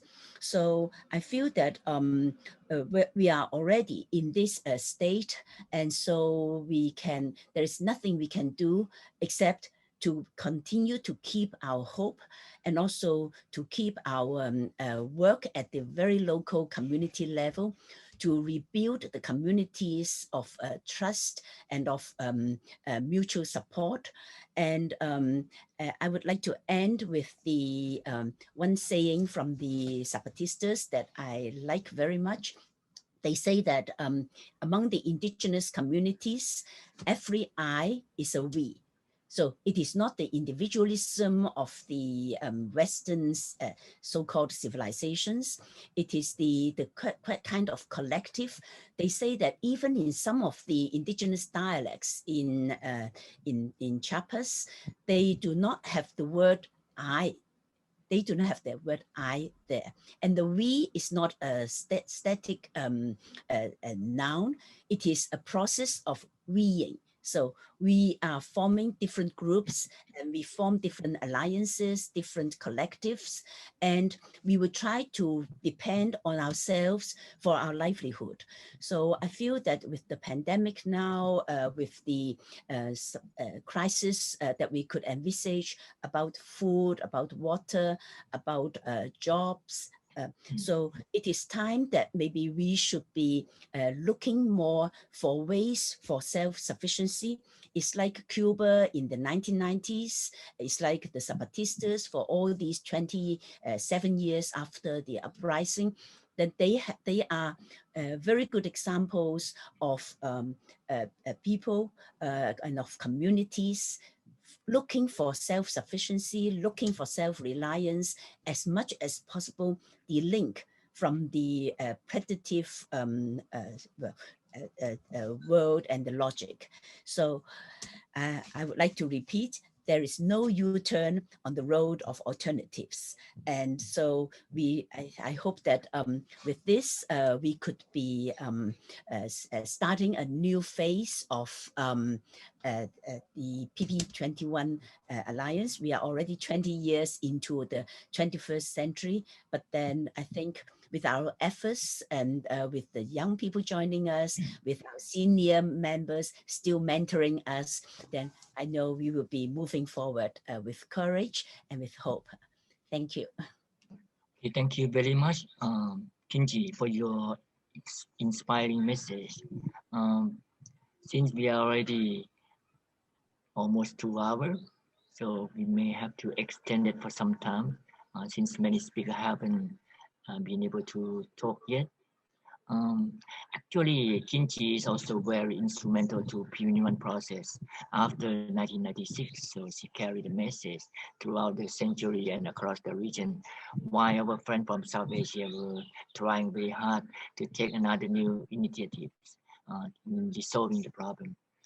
So next speaker, I would like to call upon Robert Reid, who is the worker leaders in New Zealand. He's also the former coordinator of the Asia Pacific Worker Solidarity Link, which is also very active among the trade unionists during the 90s and 2000s afterward. So Robert Reid is your floor. Thank you. Kia ora koutou. Greetings from Aotearoa, where it's already tomorrow. So, and tomorrow's okay. So for those of you who haven't quite got there, thank you for giving me the opportunity. As it's been talked about by many of the others who have more talked about the convergence parts of the PP21, we had going at the same time a number of different fora, indigenous people, farmers, women's, fisher folk, environmental, human rights, etc. And one of those was the workers or trade union fora. One would think that perhaps it's innate in the workers' movement, because we have the slogan of workers of the world unite, but workers of the world can often be just very nationalistic and not uniting, and if anything, uniting with the ruling class of their country rather than together with each other, as we've seen in the Great War, particularly the First World War of 2 centuries ago now. The forums, workers' forums took place at each of the Japan, Bangkok and Kathmandu PP21 meetings. They consisted of more of labour activists and labour leaders. And the backbone of them was, as Buntan has mentioned, was the APWSL, or Asia Pacific Worker Solidarity Links program of ACFOD, but also linked to other networks like Thai Asia, which had come out of the Dutch Transnational Institute many years ago, and a developing movement which sort of kept going after, called SIGTUR, the Southern Initiative on Globalization and Trade Union Rights. It provided, though, a meeting place and a place of solidarity, of discussion and platform for these activists who, I guess, had the uniting principle of trying to build genuine independent trade unions in the Asia Pacific. At that time, and particularly that time of the Japan meeting, the trade union, we often said the Cold War may have ended, the McCarthy era may have ended everywhere except in trade unions. And trade unions were still divided globally between the Moscow-aligned WFTU, or World Federation of Trade Unions, and the Washington European-aligned ICFTU, or International Congress of Free Trade Unions. And particularly in Asia, where an extremely conservative Asia, what was called APRO, Asia Pacific Regional Organization of the ICFTU, continued that Cold War, that anti-communism, even anti-socialism amongst many of the unions in Asia Pacific. And we have to remind ourselves at that time that probably more than half of the union movements in Asia Pacific were either banned or were under military control or under government control, or very conservative yellow unions essentially under management control. And in Japan, of course, we learnt about that, particularly of the management-controlled unions, and saw the very brave struggles, small but brave struggles of independent groups through Roda Joho and through Zenrokyo, of groups that were trying to break through that. But just so the people that came, the workers, activists that came, went back to their countries, and in many ways, if you look at it quite inspiringly, people who eventually were part of movements, say in Korea, where eventually the KCTU, or Korean Congress of Trade Unions, was formed in the Philippines, both the KMU and other progressive unions, people were at the PP21 Workers Forum who were part of that. In Nepal, Sushil was at the first one because unions were banned at the time of Japan, but Sushil was able to introduce us to the underground at that time, a movement of GFONT, in Nepal, which eventually became one of the key unions, or the activists from GFONT became one of the key unions within the PP21 network. But in other countries too, in India, it was actually working initially with groups around the bonded labor, which didn't have a union voice amongst the traditional unions in India. In Bangladesh, it was, of course, the unions which were just coming up, independent, trying to be independent from political parties as well as the government, particularly in the garment industry, which the World Bank had just bestowed on Bangladesh as being the hub of garment workers for the globe. In Indonesia, unions, of course, were banned apart from the official Suharto-controlled and military-controlled unions. But in places like Sri Lanka, where the largest free trade zones existed, it was the activists from the women's centres and from the embryonic unions there that were part of the PP21 process and were able to go back with what Sushil was talking about right at the beginning, with the inspiration and the hope, and have been successful in building what we were told at that time was impossible, and that is unions within free trade zones in the most free trade zone country in the globe. So that is sort of what was happening, and I think PP21 played a very good that role of providing the inspiration, of providing the hope to those global activists. What now? I guess many of my colleagues who were part of that are even my age or older. And maybe, and Muto talked about this as well, maybe in this discussion about PP21, not just in the worker forum, but in the whole of it, about what our best role could be, if we believe, and I'm absolutely convinced that we have actually come up with very good formulations and understandings of what is possible. Really what we should be discussing now is the handing over of that baton in the relay to the next generation of activists and leaders, whether that be in trade unions, indigenous movements, farmers, fisherfolk, women, or environment. In some ways, that baton has been taken from us by young people in some areas, but in other areas, I think there needs to be that encouragement. So that's just a very brief area of just one of the sectors that has really benefited from the PP21 process, and hoping that through this discussion and through the integration of this with the World Social Forum, also been aware of even now new formations that are happening globally. One, of course, one called the Progressive International, all with the same sorts of views. And I think there is a chance globally now to keep us linked up and to strengthen our own work. And this is just one part of that process, and so very happy to be part of it.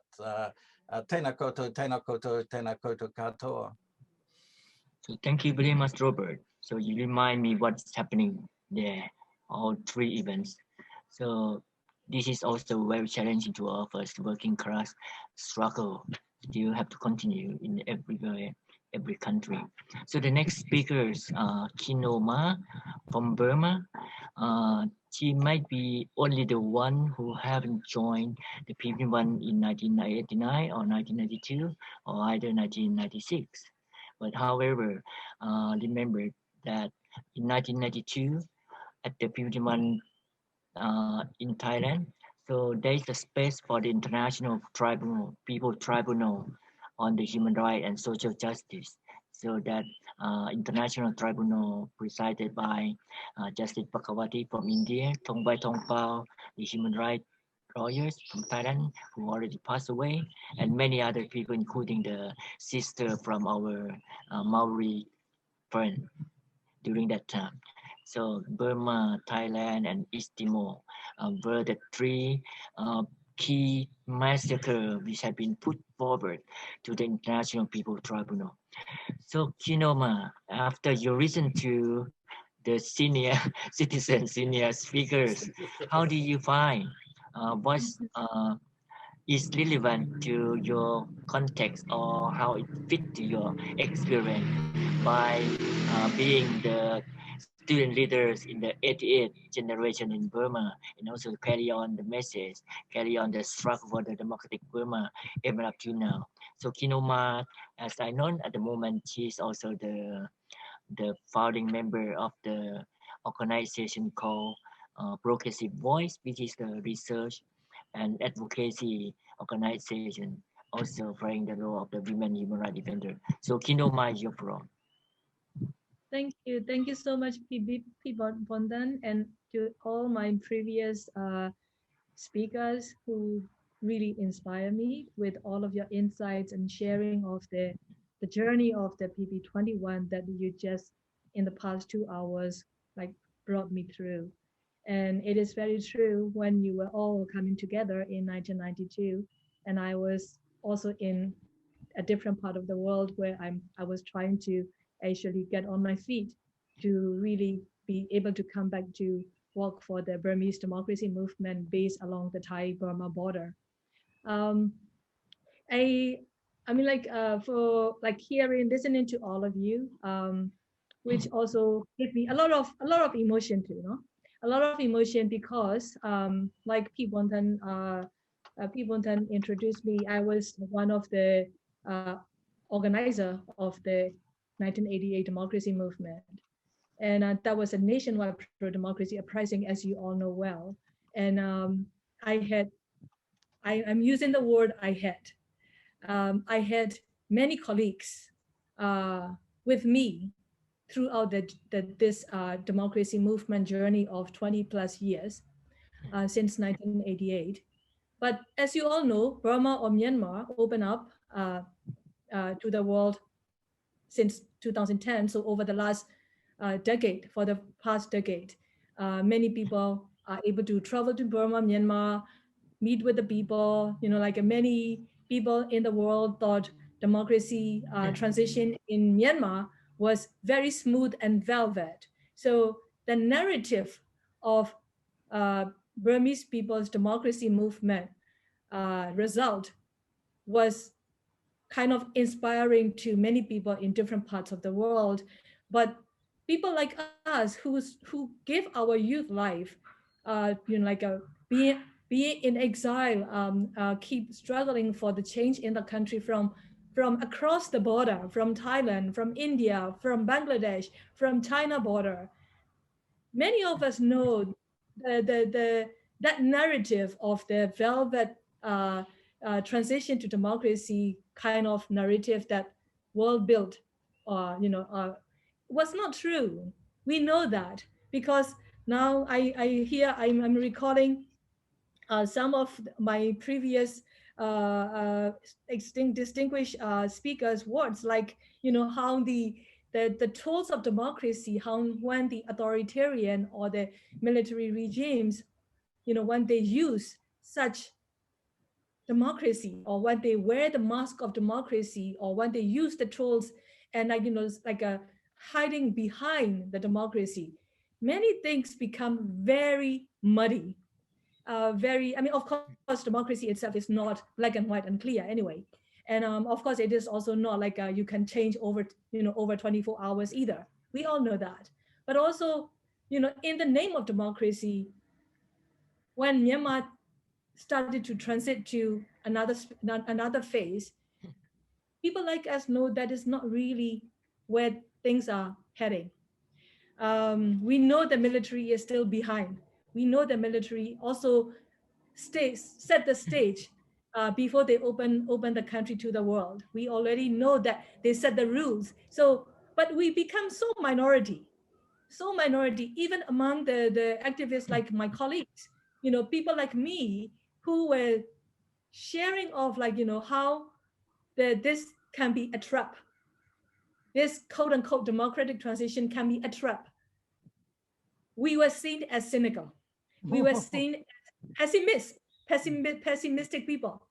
And until now, people like myself, we become a minority within our generation from the 1988, that people think that we what we say, or what we are being critical about the wrong things, the things going wrong in this quote unquote transition, we are called as people who don't want to see the good thing for happen to the country. Well, okay, let's keep that one chapter, because for me, I am so grateful to myself. While I really adored and I was so fond of and really share the the the principles which I thought we were on the same page with the the democratic opposition leader like Aung San Suu Kyi. I thought I really shared a lot with her in terms of my belief and principles in democracy, like, like democracy lies in the people. But then I am so, I'm so fortunate of myself. I'm thankful to myself that I don't rely on a leader for what I believe in, which is something like, as you all were discussing about this participatory democracy and also the young generation and people participation. I think it is also your insight, my experience in the past two hours give me the reflection also that we really must challenge the social and cultural norms and belief and practice that is internalized just within and among us in our societies. I think that's something that I find in case of Burma, Myanmar in the last 10 years that I thought or I believed who were democratic social change agents, agents for democracy, who I thought believed in the same that I believed. Now I come to be seeing that they are on the different side. Many of them, and even more in the, in this of ultra nationalism, believing in the ultra nationalism as if we are only hegemony, as if like our group in Burma, Myanmar, which is the majority Burma, as if we are the one who built this nation called Burma, Myanmar, while the ethnic and religious minorities, even though like they are the they share this foundation from the beginning to build this nation, but as if they are the second-class citizen, as if that they are the one, who we the majority are the one to give them some sort of rights, that as if like they just don't belong as equally as to this country. So it's really challenging for me in this past 10 years, and I'm going through a lot of personal transformation at the same time.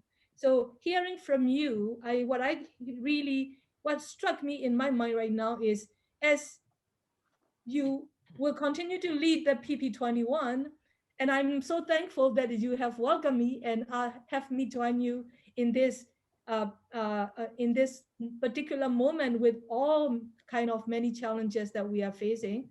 I would like to also propose, like, one of the action point is how do we really also challenge and define these internalized cultural social norms and practices and beliefs that actually are quite discriminatory towards each other, that we don't when we call for democracy, we don't really recognize and appreciate the diversity. So I think that's one thing, and that comes to Victor's points, which really powerful and beautiful, that I really take it, is we live in the world where there is religion without compassion, power without accountability, and laws without justice.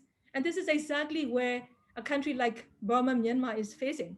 I mean, you all know the crimes that Myanmar military is committing, like the crimes that they committed towards the Rohingya Muslim minority or the other ethnic minorities, the crimes against humanity and war crimes, like in the narrative where the Myanmar is moving towards democracy.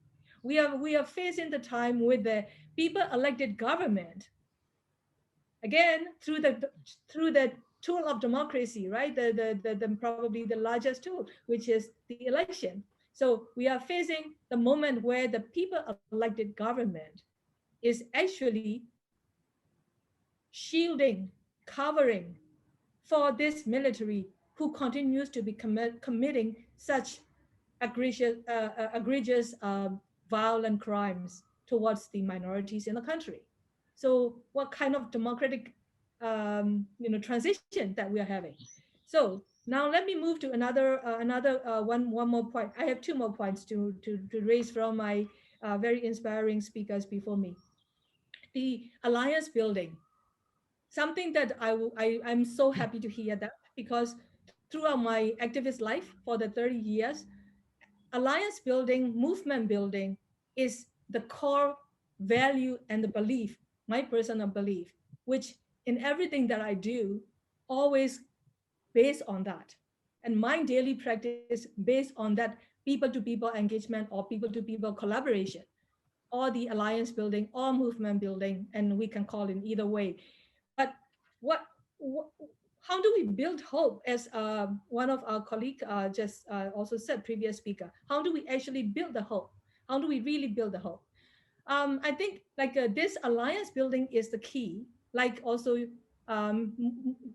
Mudo-san said, the commitment is important. And I would also add, as much as the commitment is the key, I think the strategy is also the key. We as the people who want to build this alliance and people power movement, I think the key also for us is to really have a very strategic direction and collaboration among us, this strategic goal. I think that's another point that I want to make. And I totally agree that people have the right to participate in all of their the decision making, or that affects their life. And that goes beyond the nation state boundary. It is transnational. So with that, I want to come to my last point, the whole activism. And I'm so happy that I'm able to join here and you take me as your next generation. However, I also see there are many young generations after me, like in Myanmar, Burma, or as well, which I know that you all will actually welcome and bring on board. The activism that I come to find, like, let me just again come back to Burma, Myanmar case. The activism in Burma, Myanmar, when the country opened up in the last 10 years, it makes me worry with this opening space where the international donors, development partners, all of these money coming in. The young people, the human rights defenders and human rights activists, they keep struggling and struggling, like resisting, defying the system, the institutions, the law, the power, and they want to speak to the truth to the power.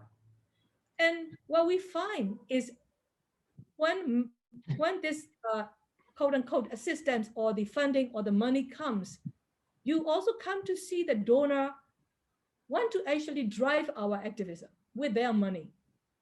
And sometimes to the point that they will not give us assistance if we will defy the unjust law or the unjust practices and policies of the government. And that is a major challenge that I see also in like a building the People's Alliance and this activism. I think this is so important. How do we actually support and empower our younger generations who are struggling hard in this time, especially now with the COVID as well? Like this COVID thing is another where people, like a sometime donor kind of impose you on with the certain projects and certain things. Even like, I mean, I think Ajahn Surichai put this keyword learning, like for example, like a domestic colonialism. And I want to put a few other words for our further thinking and discussion, is the stateless and statelessness, minority versus minoritized. Are they really minority or are they being made to become minority? I think that's a key thing that we need to be discussing. And also resilience versus resistance. The resilience become a trend word in the donor world, which I find it quite not empowering at all. We need the resistance to this unjust power that imposed on our life. And that is something that I want to put forth for your next discussions. And I want to just end with that. I think we really need to come back to like build the people movement or the alliance, because this is something I've been missing for the last 10 years. And I'm one for that. And I also feel that this is one of the reasons that I'm not allowed to be in the country. I'm not allowed to enter Burma, Myanmar by the current government and previous government is because I am one with this people alliance, like a people movement mobilizing. I think this is something, of course, we all know any authoritarian regimes in the world will hate the people alliance or people coming together. But I just want to end that, like at this point, we have the social media, which we can find it both positive and negative, both a threat and also a strength for us. I think we are wise enough to utilize these tools in the 21st century coming in, and we know that we have a lot of us with the determination, you all and many others, that we know out there. So I just want to end saying that thank you so much for this opportunity to share, to join you and share with you my thoughts and some of the reflections. And I just want to end with the word of the solidarity, that also we need to reclaim our space. And I think that is something that I look forward to get your guidance, your wisdom, and also joining you in the next steps with the PP21. Thank you very much. Okay, thank you very much, Shinoma. So thanks for your friendly information and insightful experience and the response. Actually, there's a message from our senior friend Anwar Fasal saying that have idea for transforming the Alliance of Hope to a network for action with engagement of the youth. Perhaps this is also our point that we have to discuss later on. Anyway, thank you for your presentation. So the next speakers might be Kun Radawan Tantiviyapitak. Actually, she was also part of the Burma support group from Thailand. At the moment, she's the Secretary General of the Actford Foundation, which had been registered here in Thailand, and also the Secretary General of the Pol Pot Foundation. She's also played a role during the PP21 in 1992 in Thailand. So Radawan is your floor.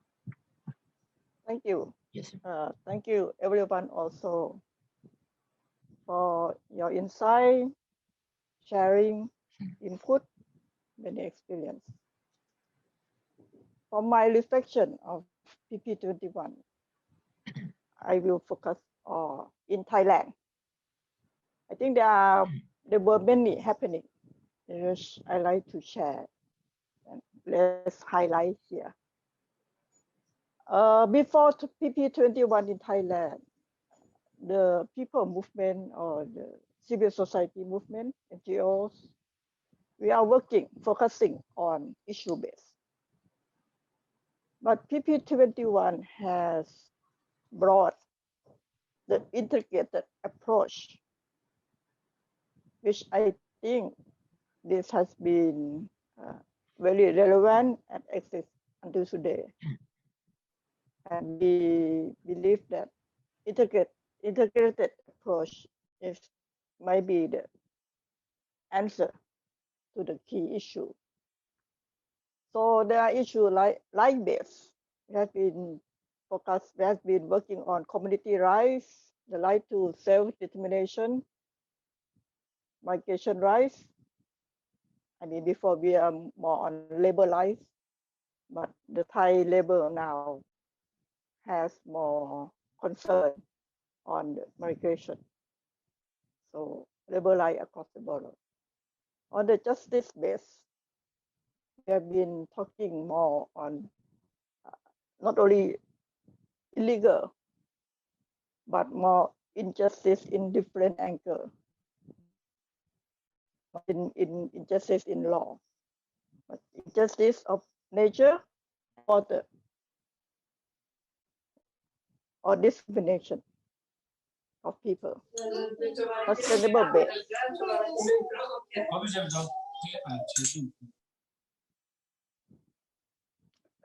What happened? Can you hear me? Okay, with hand. Okay. Yes, I can hear you. So sustainable base. Can you hear me? Yes, can hear you very well. Okay. That's the one. So for the sustainable base, that integrated, I think integrated approach. We have been talking more on like ecological gap, ecological imbalance. We are looking more on climate change, not as issue based. Focus on each issue based. So we are talking more like Ajahn Surachai talking about natural resource gap, the Mekong cross-border, the transnational company, multinational company investment, etc. So I think this is the development of approach that we are looking, and for PP21 up to now, the way we are looking or the way we are tackling the problem will be more integrated, which is very important. And this will help to people interlink. I think before, when we have a people link or people exchange, will be more experience. It will be more people to people lesson learn, encouragement, share grievance, support, collective action, joint action, pressurement, joint statement, joint rally, etc. Which now it has to be uplift, not only learning from each other, but how to more, like Muto said, real commitment, real joint effort to be real empowerment of the people. So for me, the barrier is there. Social barrier with differential, social with differential belief, cultural, and that it obstructs how to be able to unify or energize. So these are some more dimensions that obstruct the exchange of the people. For example, even for economically, I think we have idea of online marketing. Yes, we are online marketing with social media, but we can't people to people, food to food exchange borderless. This can be way of strengthening people economically, but we did not go that far. Things like this that I think it's the development of people exchange, people empowerment, solidarity that cannot be go too that far to across what Ajahn Surachai said, the national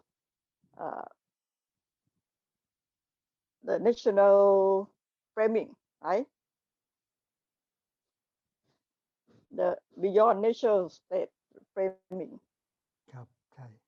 But I like to list the example of the product, I would say, of PP21. Though it may not be a good example until now because of the long history, long journey, problem, obstacle, victory, and fail. But I still believe that Assembly of the Poor are the historical mark of the Thai people movement. So may I spend a little bit reminding how the Assembly of the Poor growing out have been active. Assembly of the Poor grow out of the unless say as development was uneven through the country with unequal distribution of wealth and technology. The agricultural community which has satisfied natural resources and contribute significant capital to the development of infrastructure saw few gain for themselves. So with the beginning of village angry about the local impact. So I left sample of Pak Mun Dam, that the starting point. So it become that with the Pak Mun Dam, that is a mega project that happening. So they start the assembly. And this assembly joined by the rural, city worker, the grassroots organization. And it marked the day of Human Rights Day on the 10th December.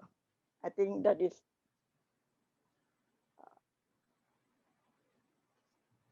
the first rural political voice after the 1975 suppression. And it took place on the opening day of the first Conference Assembly of the Poor, which is the consequence of the large-scale development project. And it intends to coincide with ASEAN Summit schedule in Bangkok. And this is just after PP21 event in Bangkok. The conference attendees spent several days to develop what we call Moon River Declaration. And it also filed a warning shot across the bow of government, forming a petition detailing the grievance of the government, punctuated by a march through Bangkok of hundreds of Assembly of the Poor people and sympathizers. So I think this is the people movement, that the significance of this is that the people themselves can dignify themselves before they can't face the official. But because of the movement, of the struggling, of the working, they become more dignified, become more brave, become more eager to work ahead against the government policy. So this is the kind of joint struggle, because Assembly of the Poor, not only the people there, but the agriculture, the worker, the slum people, the all issue problem, all people that face become the victim of development, join the struggle. So it's an example of people alliance with full commitment, though this did not develop continuing. But I believe the lesson learned from this can be relevant to the present. Though we are not yet qualified, not yet collective mobilization against state structure, bureaucratic system, or institutionalized structure establishment. But it's a lesson learned that I think we have to working on in the future. So lastly, I think we are talking about issue-based to integrate approach. We are talking about the people network that need to be more mobilized. But one of the main obstacles that I find that some of us has been less also is the mindset of people themselves that dominant influence in social mind. People, not only individual people mind, but social mind. That is the institutionalized, the conventional.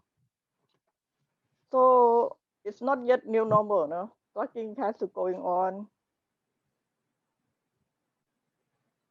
The dilemma of decentralization or decentralization is still going on in social dialogue.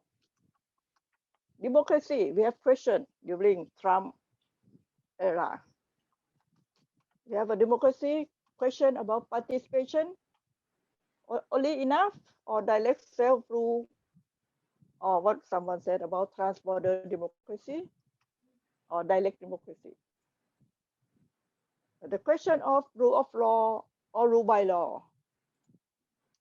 And Ajahn Sureshai mentioned about I did not remember, colonialism or human colonized nature. Ajahn Sureshai has mentioned it. So all these questions that I think we may need to put forward and discuss more to make it more clear understanding among the people. That's the way that maybe we are trying to identify new kind of identity. Oh, what we say about people autonomy beyond government dominance, beyond nation state framing. So I think that what I try to pick up from the speaker and more or less reflect. Thank you. Okay, that's it. Yes. Okay, thank you very much, Radawan, for your experience and input to the process. So since we have a very limited time right now, shall we focus more on the action that to be taken? So I'm not sure who else would like to take another floor, Muto or Victor Karunan. Victor have already presented something in his preliminary talk, no? Or otherwise, Jill or Kinji can also adding some point. What should be done from now on in order to make sure that PP21 is not only the talking shop or NATO, no action talk only. We have been silent for almost 20 years, so now we are coming back together once again, and we are ready to take a tough action together, isn't it? So who would like to take the floor? Cecile?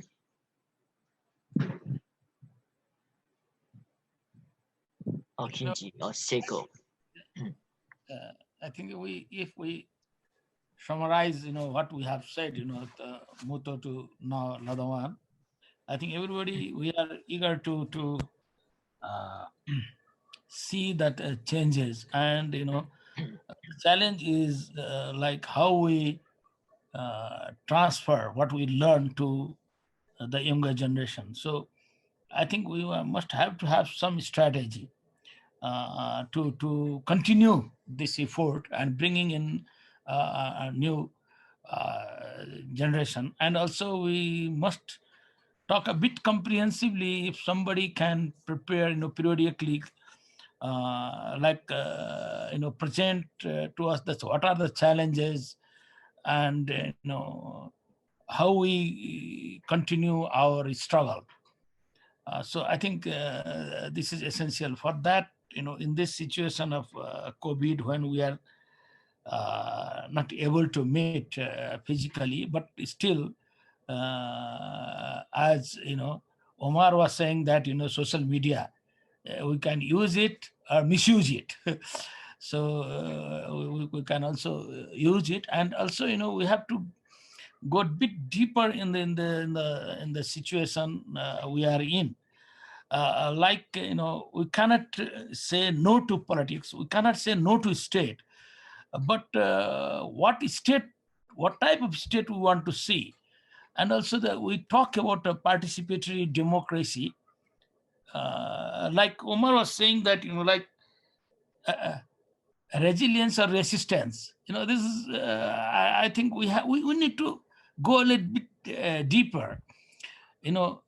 But resistance, where to go, what for resistance, what to achieve. I think we must have to have some sort of concrete goal, a concrete answer what the younger generation want to see. Only saying that these are the challenges is not going to help. As I was saying again, my point is that challenges are there. We can react in, mostly youth, they react. But reaction, like we have experience, like after monarchy, we are in a republic, but still it is not working. Why? I mean, changing the constitution, changing the political system is not only the answer. So I don't know. I can't say that this is the answer. It should be, but we need to go a bit deeper on that. That's my and continue this effort, Bundan, so that we can bring in such thing, and then collectively let us work on that. That's much I can say. Okay, thank you. What about others? Francis or Sego? understand that Seiko have been travel around the last few years in order to interview people about the PP21. That is a part of the PP21 study group in Japan. Seiko, you want to say something? Seiko Hachi? Yes, you. It's your turn. Hello. Yes. Hello. Hear me? Hi, everybody. Thank you very much for that, all speakers, which that I really miss you all. I just share with you that, just a very simple, just small, but, two activities what's going on in Japan now relating to the PP21. One is that, this is also Muto was also initiated several years ago. It's about six years ago. We started the kind of the archive project that is a kind of the interview which that those people who has been committed in the international solidarity work since the late 60s. And then mostly that, they are also engaged in the PP21 process in the 89. And then we already finished at the 50 to 60 persons interviewed, mainly in Japan, but, including that, our friends in Asia like Buntan, Srichai, and then, Dr. Suti, and then their friends from the Philippines. And then recently I'm editing that, those tape script of all interviews, including that, especially recent now, I'm struggling now is that the farmers, PP21. And indigenous people, you remember in Hokkaido, and then Asian feminism in a woman. And it was, 30 years ago. But once they start talking, it's really vividly, they talk about it very in detail, not only that, ideas and then thoughts, but also that, the difficulties and then, how it was so messy. But, they're very happy to talk about that. And then I found, after that 89, of course, that the PP21 process was not strongly continued in Japan. But, each area, like farmers, Okitama, Yamagata, or in Hokkaido, they really feel that the 89's experience is a kind of the inspirations, of course, that the trans-border, friendship, solidarity-ship. And so that, that experience has been, put them forwarded. And then they are still, based on that, their local movement. So this archive project is still, very slowly continued now. But I'm sorry that this time is that the language problem is that everything is in Japanese, difficult to translate all, because at the one interview is already that, 3 hours, 5 hours, sometimes overnight, we did it. But we really make in the future that the young generation can, can see that those, life story and life story of that all the activists and how they committed in this international work. Second activity is that this is quite a good news, good initiative came from that, our friends from Hokkaido who organized the indigenous, PP21. And then after 89, not only that, Sapporo, Hokkaido, several places in Japan like Fukuoka or Osaka or, Nagano, we launched that, Freedom School in the local communities.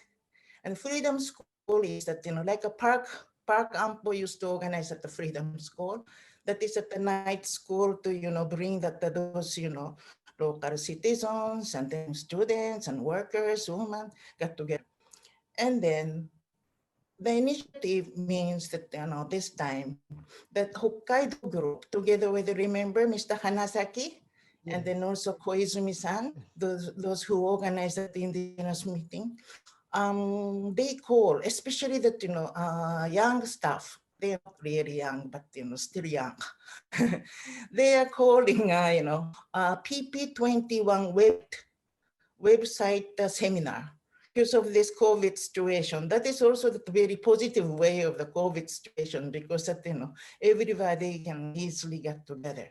And then one thing is that, most of that, the networks of that Freedom School, if the young guys, they are not experienced any kinds of the PP21 process.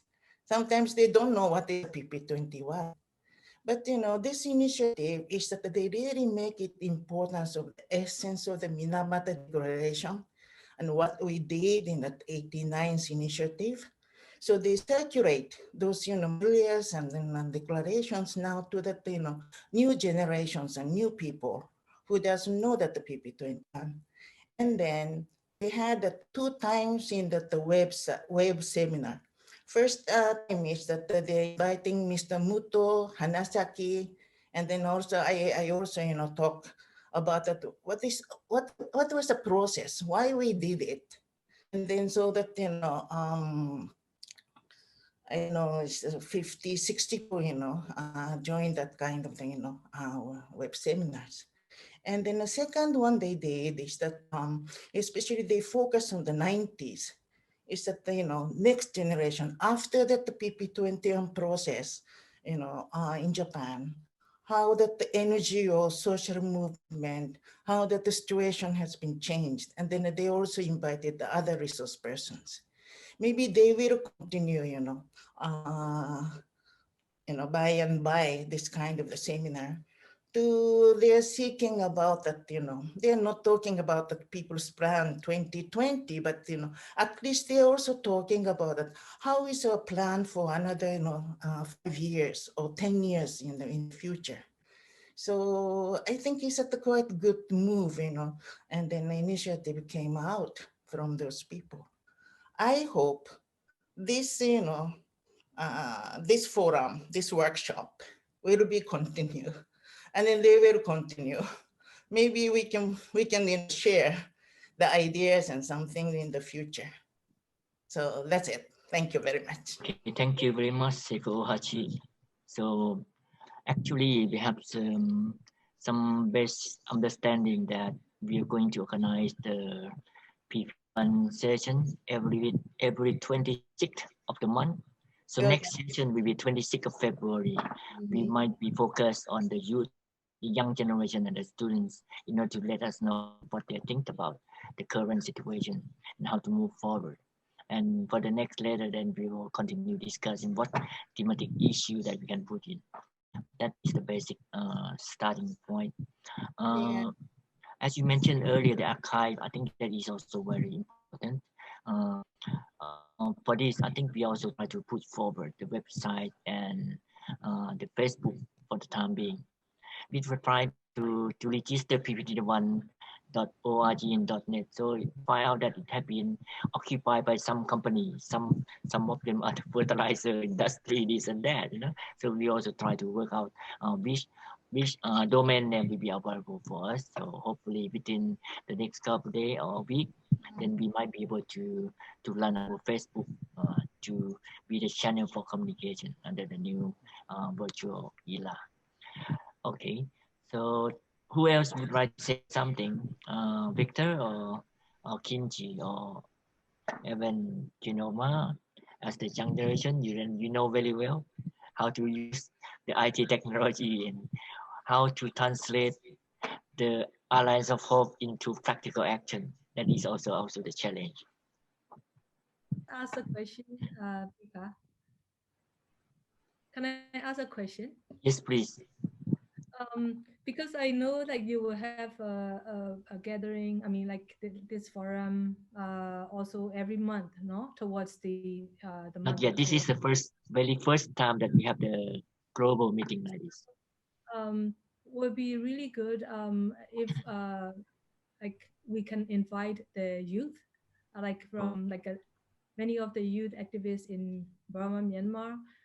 I know many of them will love to be a part of this forum. Yeah, the front line, like a human rights defending activist. So yeah, I just want to know that.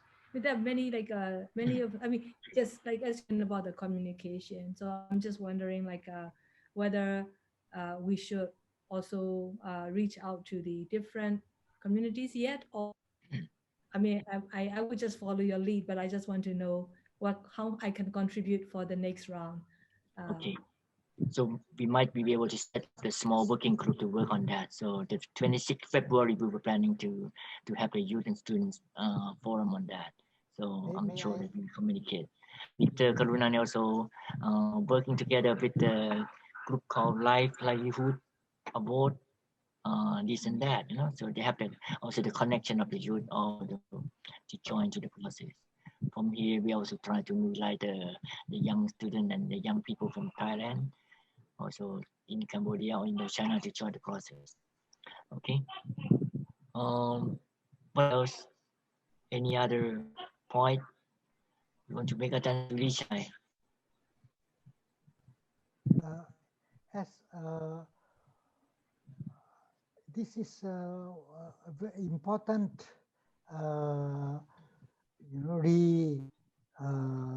visit, and it is very memorable for all of us. It is also very important to relate to the future, future possibility. With the Muto-san sitting us here, and with when you talk about this, we now include Kin Omar as our on the screen panelist. I would like just to emphasize that we can consult what the mode of engagement is now open for us to define together, and using this PP21 spirit and also the legacy as a living possibility, as a living resource for all of us to unite our solidarity for even a stronger challenge, which are very more, even in some context, very difficult. But I would like to see that maybe Kin and others can also bring some possible proposals. I mean, how? Because we somehow have been very busy with our own national context. In some way, we have been very busy with our own, which are important. But we all emphasize that another part of our linking with our learning across our spirit and our how we bring this life experience, not trapped in geography borders alone, but also see the more powerful possibility that we use this as a bridge into the more possibility for interpreting more important themes, more important networks for concrete challenges in this coming period together. So the national context has been very powerful, but the human context has been less powerful, and the regional as well as the human, and also the our bringing this today's feeling to ground in a longer thinking together. I think maybe we can share, Puntan and other friends can also help, so that we can see how the next exchange could be participated by the more the new generations of friends who are open for formulating steps ahead together. And for that, there may be already existing networks. Kin Omar would know this, and I am open. I am interested for all that can see this looking back, but as a force into uniting us again to a more challenging future together. So I'm much open for that, and I feel we have come today has been very helpful, and I look forward to that possibility. Okay, thank you so much, Ajahn Surisha. Actually, you also reminded me that, in fact, Kinoma is also played a very vital role at the regional level as the part of the ASEAN People Forum. So Kinoma also have been playing the host during the APF or ASEAN People Forum in Myanmar in Yangon in 2013. It's also still have the very broad network at the regional level at that time. Anyway, I think that is also the new version after the PT1 in 90s.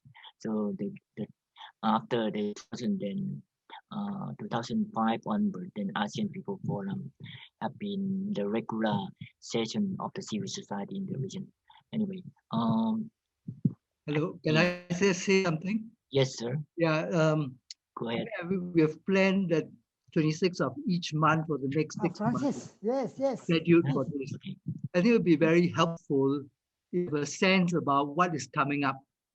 Not just next month will be about youth potentially here and there, but something more, in a sense, more projected, so that we know actually what's going on. And for me, it's very useful. I was not part of this process at all. So today's session has been very useful, very informative, but I don't share your nostalgia because I wasn't part of it, so it was inspiring to think that once upon a time, we could mobilize people to protest against Minamata and then to go to Rajchadamnoen, in Bangkok and all that, do all these things. But, to be a process. Yeah. It shouldn't be just individuals saying, oh, we should do this. No, it should be a group, a team. And let's, be very clear about who is actually, involved and who is not involved, and otherwise, is it just a PP21, ex PP21 group that's directing this? Let's be very clear about the process. You understand what I'm saying? Yeah. Yes. Okay. I think we try to set up a channel for communication, either by Google Groups or via the Messenger or WhatsApp, that to involve everyone who attend this forum into the open dialogue or chat after this workshop. That is also one of the ways for communication. So thank you for your sharing, Francis. Who else have another bright idea? Victor or Buddha-san? Any? Yes. I think we are talking about sort of bridging with the young generation. That's the most difficult part because we are old. And particularly I am old. I'm the oldest, perhaps. This year I will be 90. Yes. So it's a very, very old. You look young. And so what I am thinking about is that we make our discussion, how can I say, interesting and how can I say, an occasion for our sort of thinking and learning what is happening in the world now, and the various opinions, and but everybody will agree that we should. What is coming is something we can't measure or we can't cope with only with the knowledge and experience we have had, and also with the theories and reasonings. So there are various people who are saying something new, and there are new experiences, new logic of movement, etc. So we can invite interesting people. For instance, Kinchi was talking about Chiapas, Zapatistas. And I know that what is happening in Venezuela is very different to what is reported by media. the global university started by Kinchi Group has very good connection with those people in Venezuela. So we can sort of make this a little bit open to not really open, but to people, activists, young activists, like the people who are organizing everyday demonstration in Bangkok, no, some leaders, some interesting people. Those people we open this to those people and discuss major long-term problem we face now. Not just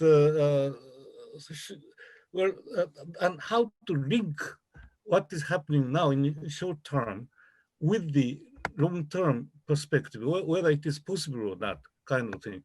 We are attacked by COVID-19.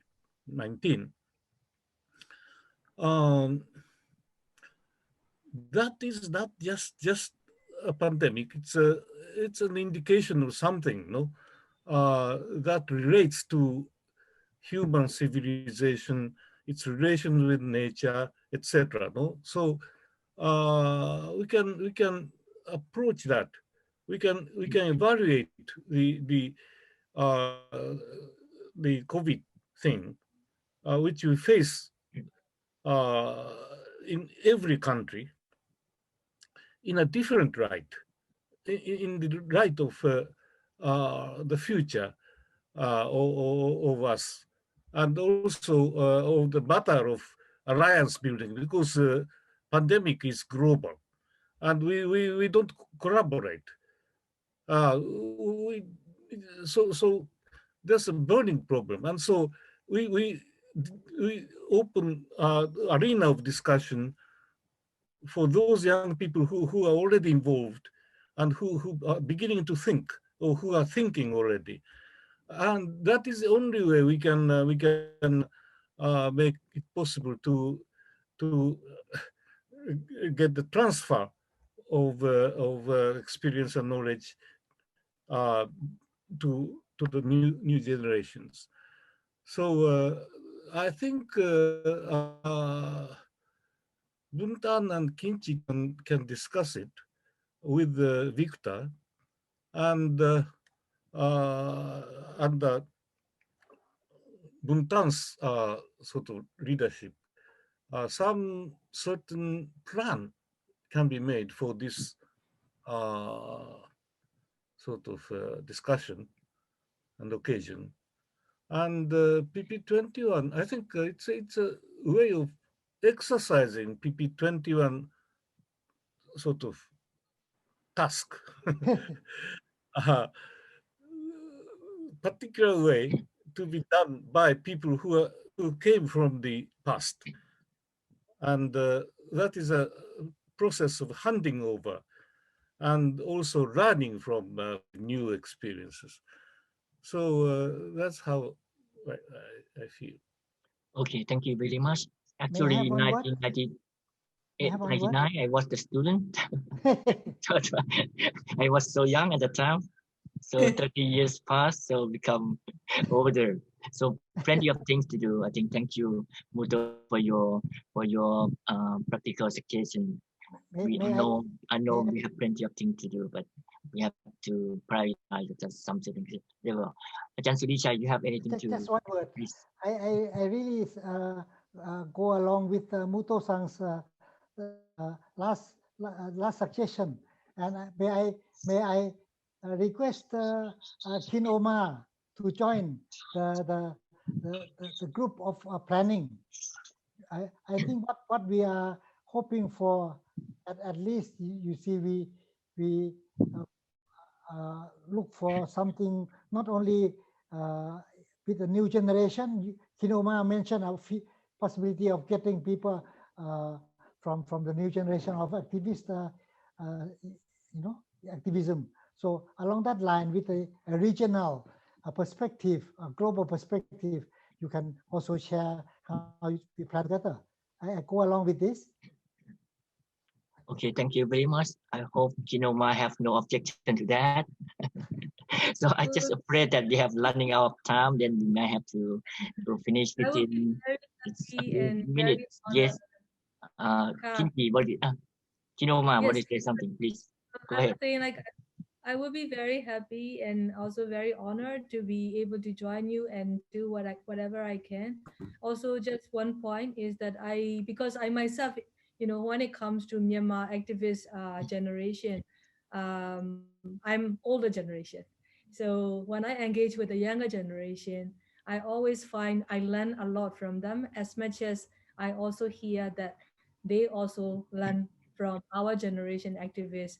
Like in the last 3 hours, I learned so much from you already, and I think that our generational exchange and interaction and engagement, sharing experience, that's going to lay more of this, like a passing on the institutional memory as well as like experiences built on as the world keeps changing. So yeah, you have me. I will be happy to do what I can. So yeah, thank you. Thank you very much. That's part of our work to make sure that bridging the generation gap is also the priority. Okay, Kinchi, you want to say something now, Kinchi? Final word? No, it's not final word, but I would like to thank everybody for coming to this session, and it's a very emotional moment for that we are seeing so many senior friends, and so we will be having many other sessions. So please check the Global University website. We have some more sessions every day from today on. And so tomorrow we have the one on traditional medicines, and we have speakers from Africa, Latin America, and Asia. And then on Thursday, we have activists from different social movements talking about how we can connect. And then on Friday, that is the panel on climate change and environment and ecology.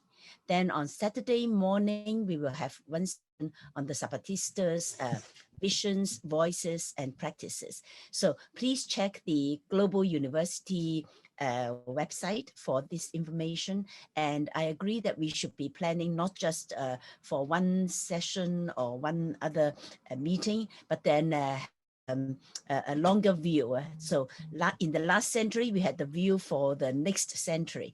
So this time, I think we also need to have a view for the next decades.